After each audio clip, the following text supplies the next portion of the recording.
ಕಡಲೆ ಇರಲಿ, ಹಲಸಂದೆ ಬೀಜ, ಕಪ್ಪು ಕಡಲೆ ಅಥವಾ ಬಿಳಿ ಕಡಲೆ, ಎಲ್ಲವೂ ಸ್ವಾದಿಷ್ಟವಾಗುತ್ತೆ. ರಿಪಬ್ಲಿಕ್ ಕನ್ನಡದ ಸಮಸ್ತ ವೀಕ್ಷಕರಿಗೆ 80ನೇ ಸ್ವಾತಂತ್ರ್ಯೋತ್ಸವದ ಶುಭಾಶಯಗಳು. ವೀಕ್ಷಕರೇ, ರಿಪಬ್ಲಿಕ್ ಕನ್ನಡವನ್ನ ನಿರಂತರವಾಗಿ ಗಮನಿಸ್ತಾ ಇರುವ ತಮ್ಮೆಲ್ಲರಿಗೂ ಗೊತ್ತಿದೆ, ರಿಪಬ್ಲಿಕ್ ಕನ್ನಡದ ಧ್ಯೇಯ ವಾಕ್ಯವೇ ನೇಷನ್ ಫಸ್ಟ್, ನಿಮ್ಮ ಧ್ವನಿ. ಅಲ್ಲಿಗೆ ನಾವು ದೇಶದ ಪರವಾಗಿ ಸದಾ ಮಿಡಿಯುವ, ತುಡಿಯುವ ಜನರ ಧ್ವನಿಯಾಗಿ ಪ್ರತಿನಿತ್ಯವೂ ಕೂಡ ಸುದ್ದಿಯನ್ನು ಪ್ರಸಾರ ಮಾಡ್ತಾ ಇರ್ತೀವಿ. ನಮ್ಮ ಮುಖ್ಯ ಅಜೆಂಡಾನೇ ನೇಷನ್ ಫಸ್ಟ್, ಅಂದರೆ ದೇಶ ಮೊದಲು. ಅದರಲ್ಲೂ ಸ್ವಾತಂತ್ರ್ಯೋತ್ಸವದಂತಹ ಸಂಭ್ರಮಾಚರಣೆ ದಿನ ಬಂದಾಗ ರಿಪಬ್ಲಿಕ್ ಮೀಡಿಯಾ ನೆಟ್ವರ್ಕ್ನಲ್ಲಿ ಅದರ ಸಂಭ್ರಮ ದ್ವಿಗುಣ ಆಗತ್ತೆ. ದೇಶವನ್ನು ಸಂಭ್ರಮಿಸುವಂತಹ ಒಂದು ಚಿಕ್ಕ ಅವಕಾಶವನ್ನು ಕೂಡ ರಿಪಬ್ಲಿಕ್ ಮೀಡಿಯಾ ನೆಟ್ವರ್ಕ್, ಅದರಲ್ಲೂ ವಿಶೇಷವಾಗಿ ರಿಪಬ್ಲಿಕ್ ಕನ್ನಡ ಎಂದಿಗೂ ಮಿಸ್ ಮಾಡಿಕೊಳ್ಳಿಕ್ಕೆ ಪ್ರಯತ್ನ ಮಾಡೋದೇ ಇಲ್ಲ. ಹೀಗಾಗಿ ಇವತ್ತಿನ ಈ ವಿಶೇಷ ಕಾರ್ಯಕ್ರಮದಲ್ಲೂ ಕೂಡ ನಾವು ಭಾರತದಂತಹ ನಮ್ಮ ಹೆಮ್ಮೆಯ ದೇಶ ಸುದೀರ್ಘ ವರ್ಷಗಳ ಕಾಲ ಎದುರಿಸಿದಂತಹ ಸವಾಲುಗಳು, ಸಂಘರ್ಷ, ಹಾಗೆ ಸಾಧನೆ, ಇದೆಲ್ಲವನ್ನ ಮೆಲುಕು ಹಾಕ್ತಾ ಮುಂದಿರುವ ಸವಾಲುಗಳನ್ನು ಎದುರಿಸಲಿಕ್ಕೆ ಭಾರತ ಯಾವ ರೀತಿಯಾಗಿ ಸಿದ್ಧವಾಗಿದೆ, ಇದೆಲ್ಲದರ ಒಂದು ಅವಲೋಕನವನ್ನು ಮಾಡೋ ಕಾರ್ಯಕ್ರಮವನ್ನು ಮಾಡ್ತಾ ಹೋಗ್ತೀವಿ. ಹಾಗಂದ ಮಾತ್ರಕ್ಕೆ ಕೇವಲ ಇದು ಮಾತುಕತೆಯ ಕಾರ್ಯಕ್ರಮವಾಗಿರೋದಿಲ್ಲ, ಬದಲಾಗಿ ಭಾರತಾಂಬೆಯನ್ನು ಗುಣಗಾನ ಮಾಡುವಂತಹ ಗಾನ ಸುಧೆ ಕೂಡ ನಿಮ್ಮ ಮುಂದೆ ಇರ್ತಾ ಹೋಗುತ್ತೆ. ಸುದೀರ್ಘ 1.5 ಗಂಟೆಗಳ ಕಾಲ ಈ ವಿಶೇಷ ಕಾರ್ಯಕ್ರಮವನ್ನು ನೀವು ಕಡೆಯವರೆಗೂ ಮಿಸ್ ಮಾಡ್ದಲೇ ನೋಡಿ ಅಂತ ಹೇಳಿ ವಿನಂತಿ ಮಾಡ್ಕೊಳ್ತಾ ಇದ್ದೀನಿ. ಕಾರ್ಯಕ್ರಮಕ್ಕೆ ಬಂದಿರುವ ಅತಿಥಿಗಳನ್ನು ಇದೀಗ ಬರಮಾಡ್ಕೊಳ್ಳೋ ಸಮಯ. ವೀಕ್ಷಕರೇ, ನನ್ನ ಬೆನ್ನ ಹಿಂದೆ ಭಾರತದ ಬೆನ್ನೆಲುಬಾಗಿ ನಿಂತು ದೇಶವನ್ನು ಕಾಯ್ತಾ ಇರುವ ವೀರ ಯೋಧರಿದ್ದಾರೆ, ವೀರ ಮಾತೆಯರಿದ್ದಾರೆ. ಅವರೆಲ್ಲರನ್ನ ಪ್ರೀತಿಯಿಂದ ಕಾರ್ಯಕ್ರಮಕ್ಕೆ ಬರಮಾಡ್ಕೊಳ್ತಾ ಇದ್ದೀನಿ. ಅದರ ಜೊತೆಗೆ ವಿಶೇಷ ಅತಿಥಿಗಳು ಕೂಡ ಇವತ್ತಿನ ಈ ಕಾರ್ಯಕ್ರಮದಲ್ಲಿ ಭಾಗಿಯಾಗ್ತಿದ್ದಾರೆ. ಅವರೆಲ್ಲರನ್ನ ಕಾರ್ಯಕ್ರಮಕ್ಕೆ ಇದೀಗ ಬರಮಾಡ್ಕೊಳ್ಳುವಂತಹ ಸಂದರ್ಭ. ಬಹಳ ಮುಖ್ಯವಾಗಿ ಏರ್ ಮಾರ್ಷಲ್ ಮುರಳಿ ಸರ್ ಇದ್ದಾರೆ, ನಮಸ್ಕಾರ ಸರ್, ಕಾರ್ಯಕ್ರಮಕ್ಕೆ ಸ್ವಾಗತ. ಹಾಗೆ ವಿಂಗ್ ಕಮಾಂಡರ್ ರಾಜೀವ್ ಸರ್ ಇದ್ದಾರೆ, ನಮಸ್ಕಾರ, ಕಾರ್ಯಕ್ರಮಕ್ಕೆ ಸ್ವಾಗತ. ವಿಂಗ್ ಕಮಾಂಡರ್ ಸುದರ್ಶನ್ ಸರ್ ಇದ್ದಾರೆ, ನಮಸ್ಕಾರ, ಕಾರ್ಯಕ್ರಮಕ್ಕೆ ಸ್ವಾಗತ. ಕರ್ನಲ್ PV ಹರಿ ಸರ್ ಇದ್ದಾರೆ, ನಮಸ್ಕಾರ, ಕಾರ್ಯಕ್ರಮಕ್ಕೆ ಸ್ವಾಗತ. ವೀಕ್ಷಕರೇ, ನಾನು ಆಗಲೇ ಹೇಳಿದಾಗೆ ಇದು ಕೇವಲ ಮಾತುಕತೆಯ ಕಾರ್ಯಕ್ರಮ ಮಾತ್ರವಲ್ಲ, ಭಾರತಾಂಬೆಯನ್ನ ಹೊಗಳುವಂತಹ, ಆಕೆಯನ್ನ ಸಂಭ್ರಮಿಸುವಂತಹ ಅನೇಕ ಗಾನ ಸುಧೆ ಕೂಡ ಈ 1.5 ಗಂಟೆಗಳ ಕಾರ್ಯಕ್ರಮದಲ್ಲಿ ನಿಮ್ಮ ಮುಂದಿಡುವ ಪ್ರಯತ್ನವನ್ನು ರಿಪಬ್ಲಿಕ್ ಕನ್ನಡ ಮಾಡ್ತಾ ಇದೆ. ಹೀಗಾಗಿ ಈ ಸುಮಧುರ ಗೀತೆಗಳನ್ನು ನಿಮ್ಮ ಮುಂದೆ ಇಡಲಿಕ್ಕೆ ಕಲಾ ತಂಡ ಕೂಡ ನಮ್ಮ ಜೊತೆಯಲ್ಲಿ ಇವತ್ತಿನ ರಿಪಬ್ಲಿಕ್ ಕನ್ನಡದ ಸ್ಟುಡಿಯೋದಲ್ಲಿದೆ. ನಮಸ್ಕಾರ, ಎಲ್ಲರಿಗೂ ಪ್ರೀತಿಯ ಸ್ವಾಗತ. ಅವ್ರ ಹಾಡು ಶುರುವಾದಾಗ ಪ್ರತ್ಯೇಕವಾಗಿ ಅವರೆಲ್ಲರನ್ನ ಹೆಸರಿಡೋದು, ಹಾಗೆ ಯಾವೆಲ್ಲ ಹಾಡುಗಳನ್ನು ಹಾಡಲಿದ್ದಾರೆ ಅದರ ಇಂಟ್ರಡಕ್ಷನ್ ಕೂಡ ಬಹುಶಃ ಮಾಡ್ತಾ ಹೋಗ್ಬೋದು. ಮಾತಿಗೆ ಪ್ರಾರಂಭ ಮಾಡೋದಾದರೆ ಬಹುಶಃ ವೀಕ್ಷಕರೇ, ನಮ್ಮೆಲ್ಲರಿಗೂ ಭಾರತೀಯರಾಗಿ ನಮ್ಮ ತುಡಿತ ಸದಾ ಇರೋದು ಭಾರತ ಸಾರೇ ಜಹಾನ್ ಸೆ ಅಚ್ಚ, ಅಂದರೆ ಇಡೀ ವಿಶ್ವದಲ್ಲೇ ನಮ್ಮ ರಾಷ್ಟ್ರ ಅತ್ಯಂತ ಎತ್ತರದ ಸ್ಥಾನದಲ್ಲಿ ನಿಲ್ಲಬೇಕು ಅನ್ನೋದು.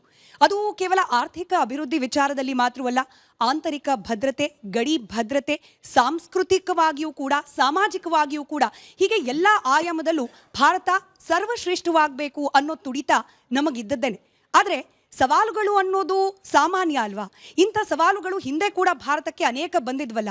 ಇದನ್ನು ಹೇಗೆ ಭಾರತ ಹಿಮ್ಮೆಟ್ತಾ ಬಂತು, ಹೇಗೆ ಮುನ್ನುಗ್ತಾ ಬಂತು, ಇದನ್ನು ಮಾತಿನ ಮೂಲಕ ಸ್ಮರಿಸ್ತಾ, ಹಾಗೆ ಮುಂದಿರುವ ಸವಾಲುಗಳೇನು, ಅದಕ್ಕೆ ಭಾರತ ಯಾವ ರೀತಿ ಸಿದ್ಧವಾಗಿದೆ, ಇದನ್ನು ಕೂಡ ನಾವು ತಜ್ಞರಿಂದ, ಹಾಗೆ ಭಾರತಾಂಬೆಗೆ ಸೇವೆಯನ್ನು ಸಲ್ಲಿಸಿದ ಧೀಮಂತ ವ್ಯಕ್ತಿಗಳಿಂದ ತಿಳ್ಕೊಳ್ಳೋ ಪ್ರಯತ್ನವನ್ನು ಮಾಡ್ತೀನಿ. ಮತ್ತೊಮ್ಮೆ ತುಂಬ ಹೃದಯದ ಸ್ವಾಗತ.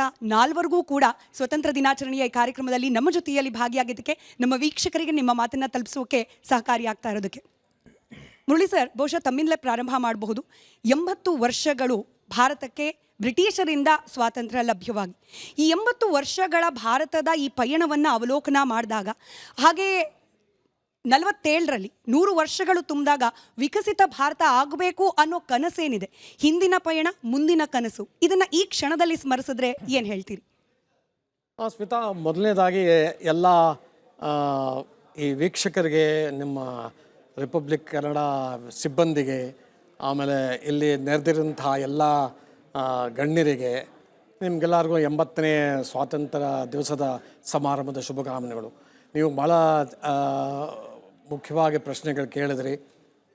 ನಾವು 80 ವರ್ಷದಲ್ಲಿ ನಾವು ನಮ್ಮ ದೇಶದ ಮೇಲೆ ಪ್ರೀತಿ, ನಮ್ಮ ದೇಶಭಕ್ತಿ ಅನ್ನೋದು ನಮ್ಮ ಇದರೊಳಗೆ ನಮ್ಮ ದೇಶದ ಜನತೆಯಲ್ಲಿ ನಾವು ಮೂಡಿಸಲೇ ಇಲ್ಲ. ಈಗಲೂ ಅಷ್ಟೇ, ನೀವು ಏನು ಹೇಳ್ತಾ ಇದ್ದೀರಾ, ನಮ್ಮ ಸೈನಿಕರು ನಮ್ಮ ಸಶಸ್ತ್ರ ಪಡೆಗಳ ಸೈನಿಕರು, ನಮ್ಮ ನಿವೃತ್ತ ಸೈನಿಕರು, ಅವರ ಕುಟುಂಬದವರು, ಅವರಿಗೆಲ್ಲ ದೇಶದ ಮೇಲೆ ಭಕ್ತಿ ಇದ್ದೇ ಇದೆ, ಅದನ್ನು ಹೇಳೋದೇ ಬೇಡ. ಆದರೆ ನಮ್ಮ ನೋಡಿ ಇವತ್ತು ವಿಪರ್ಯಾಸ ನೋಡಿ, ನಮ್ಮ ದೇಶದಲ್ಲಿ ಇವತ್ತಿನ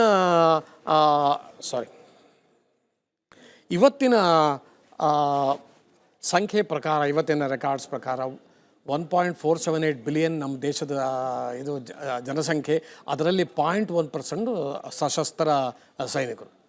ನೀವು ಎಲ್ಲರನ್ನೂ ಇಟ್ಕೊಂಡು ಅವರ ರಿಸರ್ವ್ ಎಲ್ಲರನ್ನೂ ತೊಗೊಂಡ್ರು 0.5%ಗಿಂತ ಜಾಸ್ತಿ ಹೋಗಲ್ಲ. ಇವ್ರಿಗೆಲ್ಲ ದೇಶದ ಮೇಲೆ ಪ್ರೀತಿ ಇದ್ದೇ ಇದೆ. ಇವ್ರು ಯಾವಾಗಲೂ ದೇಶನ ತಮಗಿಂತ ಮುಂದೆ ಇಡ್ತಾರೆ. ನೇಷನ್ ಫಸ್ಟ್ ಅದೇ ತಾನೇ ನೀವು ಮಾಡ್ತಾರೆ. ಖಂಡಿತ. ಉಳಿದ 99% ನಾವು ಈ ಕೆಲಸನ 1947 ಇಸ್ವಿನಲ್ಲೇ ಮಾಡಿದ್ದೆ. ಅಂದರೆ ಯಾವ ಥರ ಮಾಡೋದು, ನಮ್ಮ ಚಿಕ್ಕ ಮಕ್ಕಳಿಗೆ ನಾವು ನಮ್ಮ ದೇಶದಲ್ಲಿ ಎಂತೆಂಥ ವೀರ ಸೈನಿಕರಿದ್ದಾರೆ, ಯಾವ ಥರ ನಮ್ಮ ದೇಶಕ್ಕೋಸ್ಕರ ಅವರು ಜೀವ ಕೊಟ್ಟಿದ್ದಾರೆ, ಅವರ ಕಥೆಗಳು, ವೀರಗಾಥೆಗಳು ಅಂತ ಹೇಳ್ತೀವಲ್ಲ, ಅವ್ರದ್ದೆಲ್ಲ ಇದನ್ನು ಸರಿಯಾಗಿ ಅವ್ರಿಗೆ ತಿಳಿಸ್ಕೊಟ್ಟು ಈ NCERT ಬುಕ್ಸಲ್ಲೆಲ್ಲ ತಂದು ಅವ್ರಿಗೆ ಮಾಡಿದಿದ್ದರೆ ಇವತ್ತು 26,000 ಸೈನಿಕರು ಇವತ್ತಿನ ತನಕ ಅವರು ಹುತಾತ್ಮರು ಆಗ್ತಾ ಇರಲಿಲ್ಲ. ನಾವು ಆಗ ಇಷ್ಟೆಲ್ಲ ಯೋಚನೆ ಮಾಡುವಂಥ ತೊಂದರೆಗಳು ಇರ್ತಾನೆ ಇರಲ್ಲ. ಎಲ್ಲ ದೇಶಗಳು ನಡೆಯುತ್ತೆ, ಎಲ್ಲ ದೇಶಗಳು ಅಲ್ಲಿನ ನಾಗರಿಕರು ನೇಷನ್ ಫಸ್ಟ್. ನಮ್ಮ ದೇಶದಲ್ಲಿ ನಮ್ಮ ಸೈನಿಕರು ಯಾವಾಗಲೂ ನೇಷನ್ ಫಸ್ಟ್. ಯಾಕೆಂದರೆ ಅವ್ರಿಗೆ ಅವರ ಭೂಮಿ ಆಗಿರ್ಬೋದು, ಅಥವಾ ಆಕಾಶ ಆಗಿರ್ಬೋದು, ಅಥವಾ ಜಲ ಸಂಪನ್ಮೂಲ ಆಗಿರ್ಬೋದು, ಅಥವಾ ನಾಗರಿಕರಾಗಿರ್ಬೋದು, ಅಷ್ಟೇ ಕಾಣಿಸುತ್ತೆ ಅವ್ರಿಗೆ. ನಮ್ಮ ಸೈನಿಕರಿಗೆ ಅವ್ರಿಗೆ ಏನಾದ್ರು ಆತಂಕ ಬಂದಾಗ ನಮ್ಮ ದೇಶದಲ್ಲಿ ಅವ್ರು ಮುಂದುವರೆದು ಅವರ ಜೀವ ಪ್ರಾಣ ತೆಗೆದಕ್ಕೂ ಅವರು ರೆಡಿ. ಉಳಿದಿದ್ದವ್ರಿಗೆ ಅಷ್ಟೇ ಇದನ್ನು ನೇಷನ್ ಫಸ್ಟ್ ಇದೆಯಾ ಅವ್ರಿಗೆ? ಅವರು ಮೂಗಿನ ತುದಿ ಅಷ್ಟೇ ಕಾಣಿಸೋದು ಅವ್ರಿಗೆ ದೇಶ ಅನ್ನೋದು ಕಾಣಿಸೋದೇ ಇಲ್ಲ. ಅದನ್ನು ದೇಶ ಕಾಣಿಸ್ಬೇಕಾದ್ರೆ ನಾವು ಚಿಕ್ಕಂದ್ರಿಂದ ನಾವು ಡೆವಲಪ್ ಮಾಡಬೇಕಾಗಿತ್ತು. ಇಷ್ಟೊತ್ತಿಗೆ ನಾವು ಬೇಕಾದಷ್ಟು ನಮ್ಮ ದೇಶದ ಸೇನಾನಿಗಳು ಹೊಡ್ಕೊಂಡಿರೋರು. ಈಗಲೂ ಏನು it is not too late. ಯಾಕೆಂದರೆ this is the biggest challenge. ನೀವು ಎಷ್ಟು ಬೇಕಾದ್ರೆ ನೀವು ಡೆವಲಪ್ಮೆಂಟ್ ಮಾಡಿ ಎಷ್ಟು ಬೇಕಾದ್ರೆ ನೀವು ಆರ್ಥಿಕ ಭದ್ರತೆ ಮಾಡಿ, ಇದನ್ನು ನಮ್ಮದು ಎಕನಾಮಿಕ್ ಡೆವಲಪ್ಮೆಂಟ್ ಇರ್ಬೋದು, ಇನ್ಫ್ರಾಸ್ಟ್ರಕ್ಚರ್ ಡೆವಲಪ್ಮೆಂಟ್ ಇರ್ಬೋದು, ಏನು ಬೇಕಾದ್ರೆ ಮಾಡಿ, ಯಾವ ಥರ ಬೇಕಾದ್ರೆ ಸ್ಲೋಗನ್ ಕೊಡಿ, ಕಡೆಗೆ ಅದು ಹೋಗೋದು ಆ ಜನಗಳಿಗೆ ತಾನೇ. ಆ ಜನಗಳೇ ಅದನ್ನೆಲ್ಲ ಅನುಭವಿಸ್ಬೇಕಾದ್ರು. ಅವ್ರಿಗೆ ದೇಶದ ಮೇಲೆ ಪ್ರೀತಿನೇ ಇಲ್ಲದೆ ಇದ್ದರೆ, ಅವ್ರಿಗೆ ದೇಶ ಕಾಣಿಸ್ತೇನೇ ಇದ್ದರೆ ಏನು ಪ್ರಯೋಜನ ಇಷ್ಟೆಲ್ಲ ಮಾಡಿ? ಸೊ ಮೊದಲನೇದಾಗಿ ನಾವು ಎಷ್ಟು ಮಾಡಿದ್ರೂ, ನಾನು ಮಾಡ್ತಾ ಇರೋದು ಸರಿ ತಪ್ಪು ಅಂತ ಹೇಳ್ತಾ ಇಲ್ಲ, ಸಾರಿ,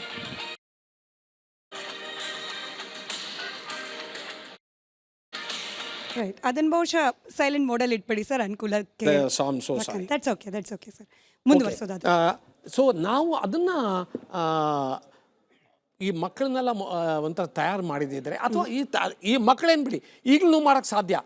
ಆದರೆ ಎಂಥ ವಿಪರ್ಯಾಸ ನೋಡಿ, ಅದೇ ಇದು ಯಂಗರ್ ಜನ್ರೇಷನ್ ಇವತ್ತು ಅವ್ರೇನು ಅಂದ್ಕೊಂಡ್ಬಿಟ್ಟಿದ್ದಾರೆ, ನಾವು ಯಾವ ಥರ ಬೇಕಾದ್ರೆ ಮಾತಾಡ್ಬೋದು, ನಮಗೆ ಕಾನ್ಸ್ಟಿಟ್ಯೂಷನಲ್ಲಿ ಫ್ರೀಡಮ್ ಇದೆ, ನಮಗೆ ಫ್ರೀಡಮ್ ಆಫ್ ಸ್ಪೀಚ್ ಇದೆ, ನಾವು ಯಾವ ಥರ ಅಸಭ್ಯವಾಗಿ ಮಾತಾಡ್ಬೋದು, ಕೆಡ್ದಾಗ ಮಾತಾಡ್ಬೋದು, ನಮಗೆ 1000 ಲೈಕ್ ಸಿಗುತ್ತೆ ಫೇಸ್ಬುಕ್ಕಲ್ಲಿ, ಅಷ್ಟೇ ತಾನೇ ಬೇಕಾಗಿರೋದು ಅವ್ರಿಗೆ. ನಿಜ. ನನಗೆ ಈ ಜನ್ಜಿ ಹೋರಾಟ ಅದ್ರ ಬಗ್ಗೆನೇ, ಅವ್ರ ಮನಸ್ಥಿತಿ ಬಗ್ಗೆನೇ ಪ್ರತ್ಯೇಕವಾಗಿ ಇನ್ನೂ ಡೀಟೇಲ್ ಆಗಿ ಮಾತನಾಡೋಕಿದೆ ಸರ್. ಬಹುಶಃ ಅಲ್ಲಿಗೆ ಹೋಗ್ಲಿಕ್ಕೆ ಮುಂಚೆ ನಾವು ಸ್ವಲ್ಪ ಬೈಫರ್ಗೆಟ್ ಮಾಡ್ಕೊಳ್ಳೋಣ. ಆಂತರಿಕವಾಗಿ ಭಾರತ ಎದುರಿಸ್ತಾ ಇರುವ ಸಮಸ್ಯೆ, ಬಾಹ್ಯವಾಗಿರುವ ಸಮಸ್ಯೆ. ಇವತ್ತು ಆಂತರಿಕ ಸಮಸ್ಯೆ ಅಂತಂದರೆ, ನಮ್ಮ ದೇಶದ ಜನತೆ, ನಮ್ಮ ದೇಶದ ಜನತೆಯನ್ನು ನಾವು ಮುಂದೆ ನಮ್ಮ ಜೊತೆ ತಗೊಂಡು ಹೋಗೋದು ಅದೇ ದೊಡ್ಡ ಸಮಸ್ಯೆ ಇವತ್ತು. ಈಗ ಒಬ್ಬರು ಒಂದು ಹೇಳಿದ್ರೆ ಇನ್ನೊಬ್ರು ಇನ್ನೊಂದು ಹೇಳೋದು, ಒಂದೇ ಇದರಲ್ಲಿ ಧ್ವನಿನಲ್ಲಿ ಯಾರೂ ಮಾತಾಡದೇ ಇರೋದು, ಆಮೇಲೆ ಒಂದು ಒಳ್ಳೆ ಕೆಲಸ ಮಾಡೋಕೆ ಹೋದರೆ ಅದಕ್ಕೆ 10 ವಿಘ್ನಗಳು. ಇದು ನಮ್ಮ ಆಂತರಿಕ ಸಮಸ್ಯೆ, ಇದು ನಡೀತಾನೆ ಇದೆ. ಅದಕ್ಕೆ ಒಂದು ಸರಿಯಾಗಿ ಈ ಸಮಸ್ಯೆಗೆ ಪರಿಹಾರ ಕಂಡುಹಿಡಬೇಕು ನಾವು. ಆಮೇಲೆ ಹೊರಗಡೆಯಿಂದ ಸಮಸ್ಯೆ ಯಾವತ್ತೂ ನಿಂತೇ ಇಲ್ಲ. 1987 ನಡೀತಾನೆ ಇದೆ. ಅದನ್ನು ನಾವು ಪೂರ್ತಿ ಸರಿ ಮಾಡೋಕ್ಕಾಗಿಲ್ಲ. ಅದು ಏನಾಗುತ್ತೆ, ಅದು ನಾವು ಕೆಲವು ಸರಿ ನಮ್ಗನ್ಸುತ್ತೆ ನಾವು ಸಾಫ್ಟ್ ಸ್ಟೇಟ ಅನ್ಸುತ್ತೆ. ಆದರೆ ನಾವು ತಗೊಂಡಿರುವಂಥ ಇದನ್ನು ವೇರಿ ಆ್ಯಕ್ಷನ್ಸ್ ಇರ್ಬೋದು, ಅಥವಾ ನಾವು ಪಾಲಿಸೀಸ್ ಇರ್ಬೋದು, ಅದು ಸಾಫ್ಟ್ ಸ್ಟೇಟ್ ಅಂತ ನಮ್ಮನ್ನು ಇದನ್ನು ಮಾಡೋಕ್ಕಾಗಲ್ಲ.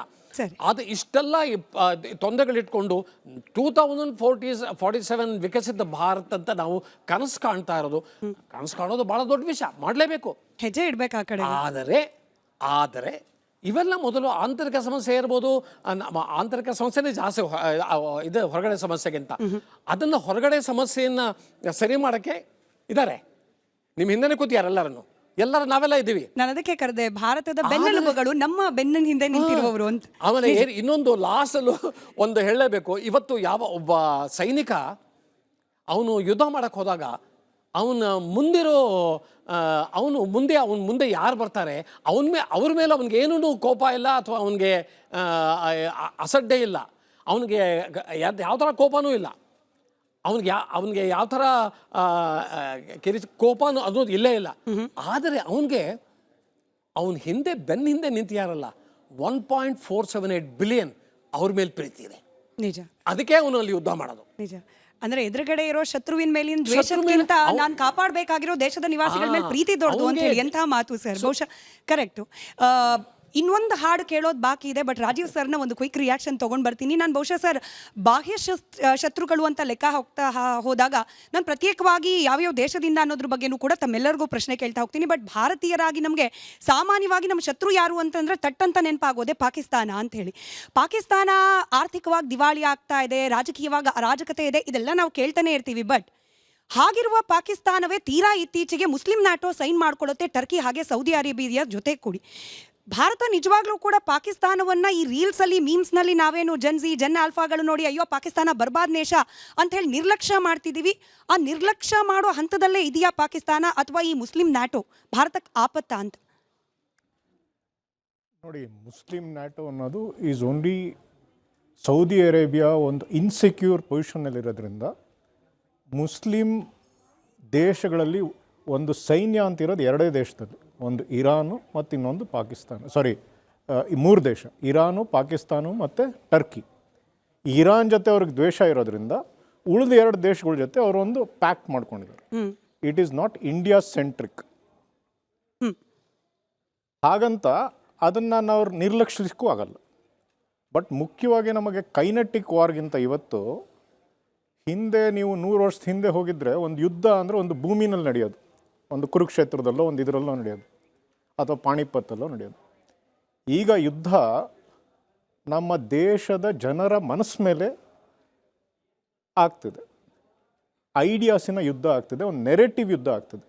ನಿಮ್ಮ ಮನಸ್ಸನ್ನು ಅವ್ರು ಗೆದ್ದರೆ ಯುದ್ಧ ಭೂಮಿಲಿ ಗೆಲುವು ಬೇಡ ಅವ್ರಿಗೆ. ಸೊ ಈ ಮೊಬೈಲ್ ಫೋನ್ ಏನಿದೆ ಅದು ನಿಮ್ಮ ಬೆಡ್ರೂಮಲ್ಲಿ, ನಿಮ್ಮ ಬಾತ್ರೂಮಲ್ಲಿ, ನಿಮ್ಮ ಇದರಲ್ಲಿ ಎಲ್ಲ ಕಡೆನೂ ನಿಮ್ಮ ಜೊತೆ ಬಂದು ಆ ನೆರೆಟಿವ್ನ ನಿಮಗೆ ಪುಷ್ ಮಾಡ್ತದೆ. ಸೊ ನೀವೇನು ಹೇಳಿದ್ರಿ ಮೀಮ್ಸ್ನಲ್ಲಿ ನಾವು ಗೆಲ್ತಿದ್ದೀವಿ ಅಂತ, that is also A counter action from our side. ಯಾಕೆಂದ್ರೆ ನಮ್ಮ ಕಡೆಯಿಂದ ಕೌಂಟ್ರ್ ಇಲ್ಲ ಅಂದರೆ ನಮ್ಮಲ್ಲಿರೋ ಒಂದು ಜೆನ್ಜಿ ಅಂದ್ಕೊಳ್ಳಿ, ಜನ್ ಆಲ್ಫಾ ಅಂತ ಇಟ್ಕೊಳ್ಳಿ, ಅವ್ರ ಈ ನೆರೆಟಿವ್ಗೆ ಅವ್ರೇನಾದರೂ ಸಕ್ಕಂಬಾಯಿತು ಅಂದರೆ ನಮಗೆ ಕಷ್ಟ ಆಗತ್ತೆ. ಒಂದು ದೊಡ್ಡ ಮರಕ್ಕೆ ಗೆದ್ದಲು ಹಿಡಿದ್ರೆ ಅದು ಕುಸಿಯುತ್ತೆ. ಬೇಲಿ ಎಷ್ಟೇ ಗಟ್ಟಿಯಾಗಿದ್ರೂ ಉಪಯೋಗ ಇಲ್ಲ. ನಾವೆಲ್ಲ ಬೇಲಿಗಳು, ಹೊರಗಡೆಯಿಂದ ಬರೋ ಇದನ್ನು ನಾವು ತಡಿಬೋದು, ಬಟ್ ಗೆದ್ದಲಿಡಿದ್ರೆ ಮರ ಕುಸಿಯುತ್ತೆ.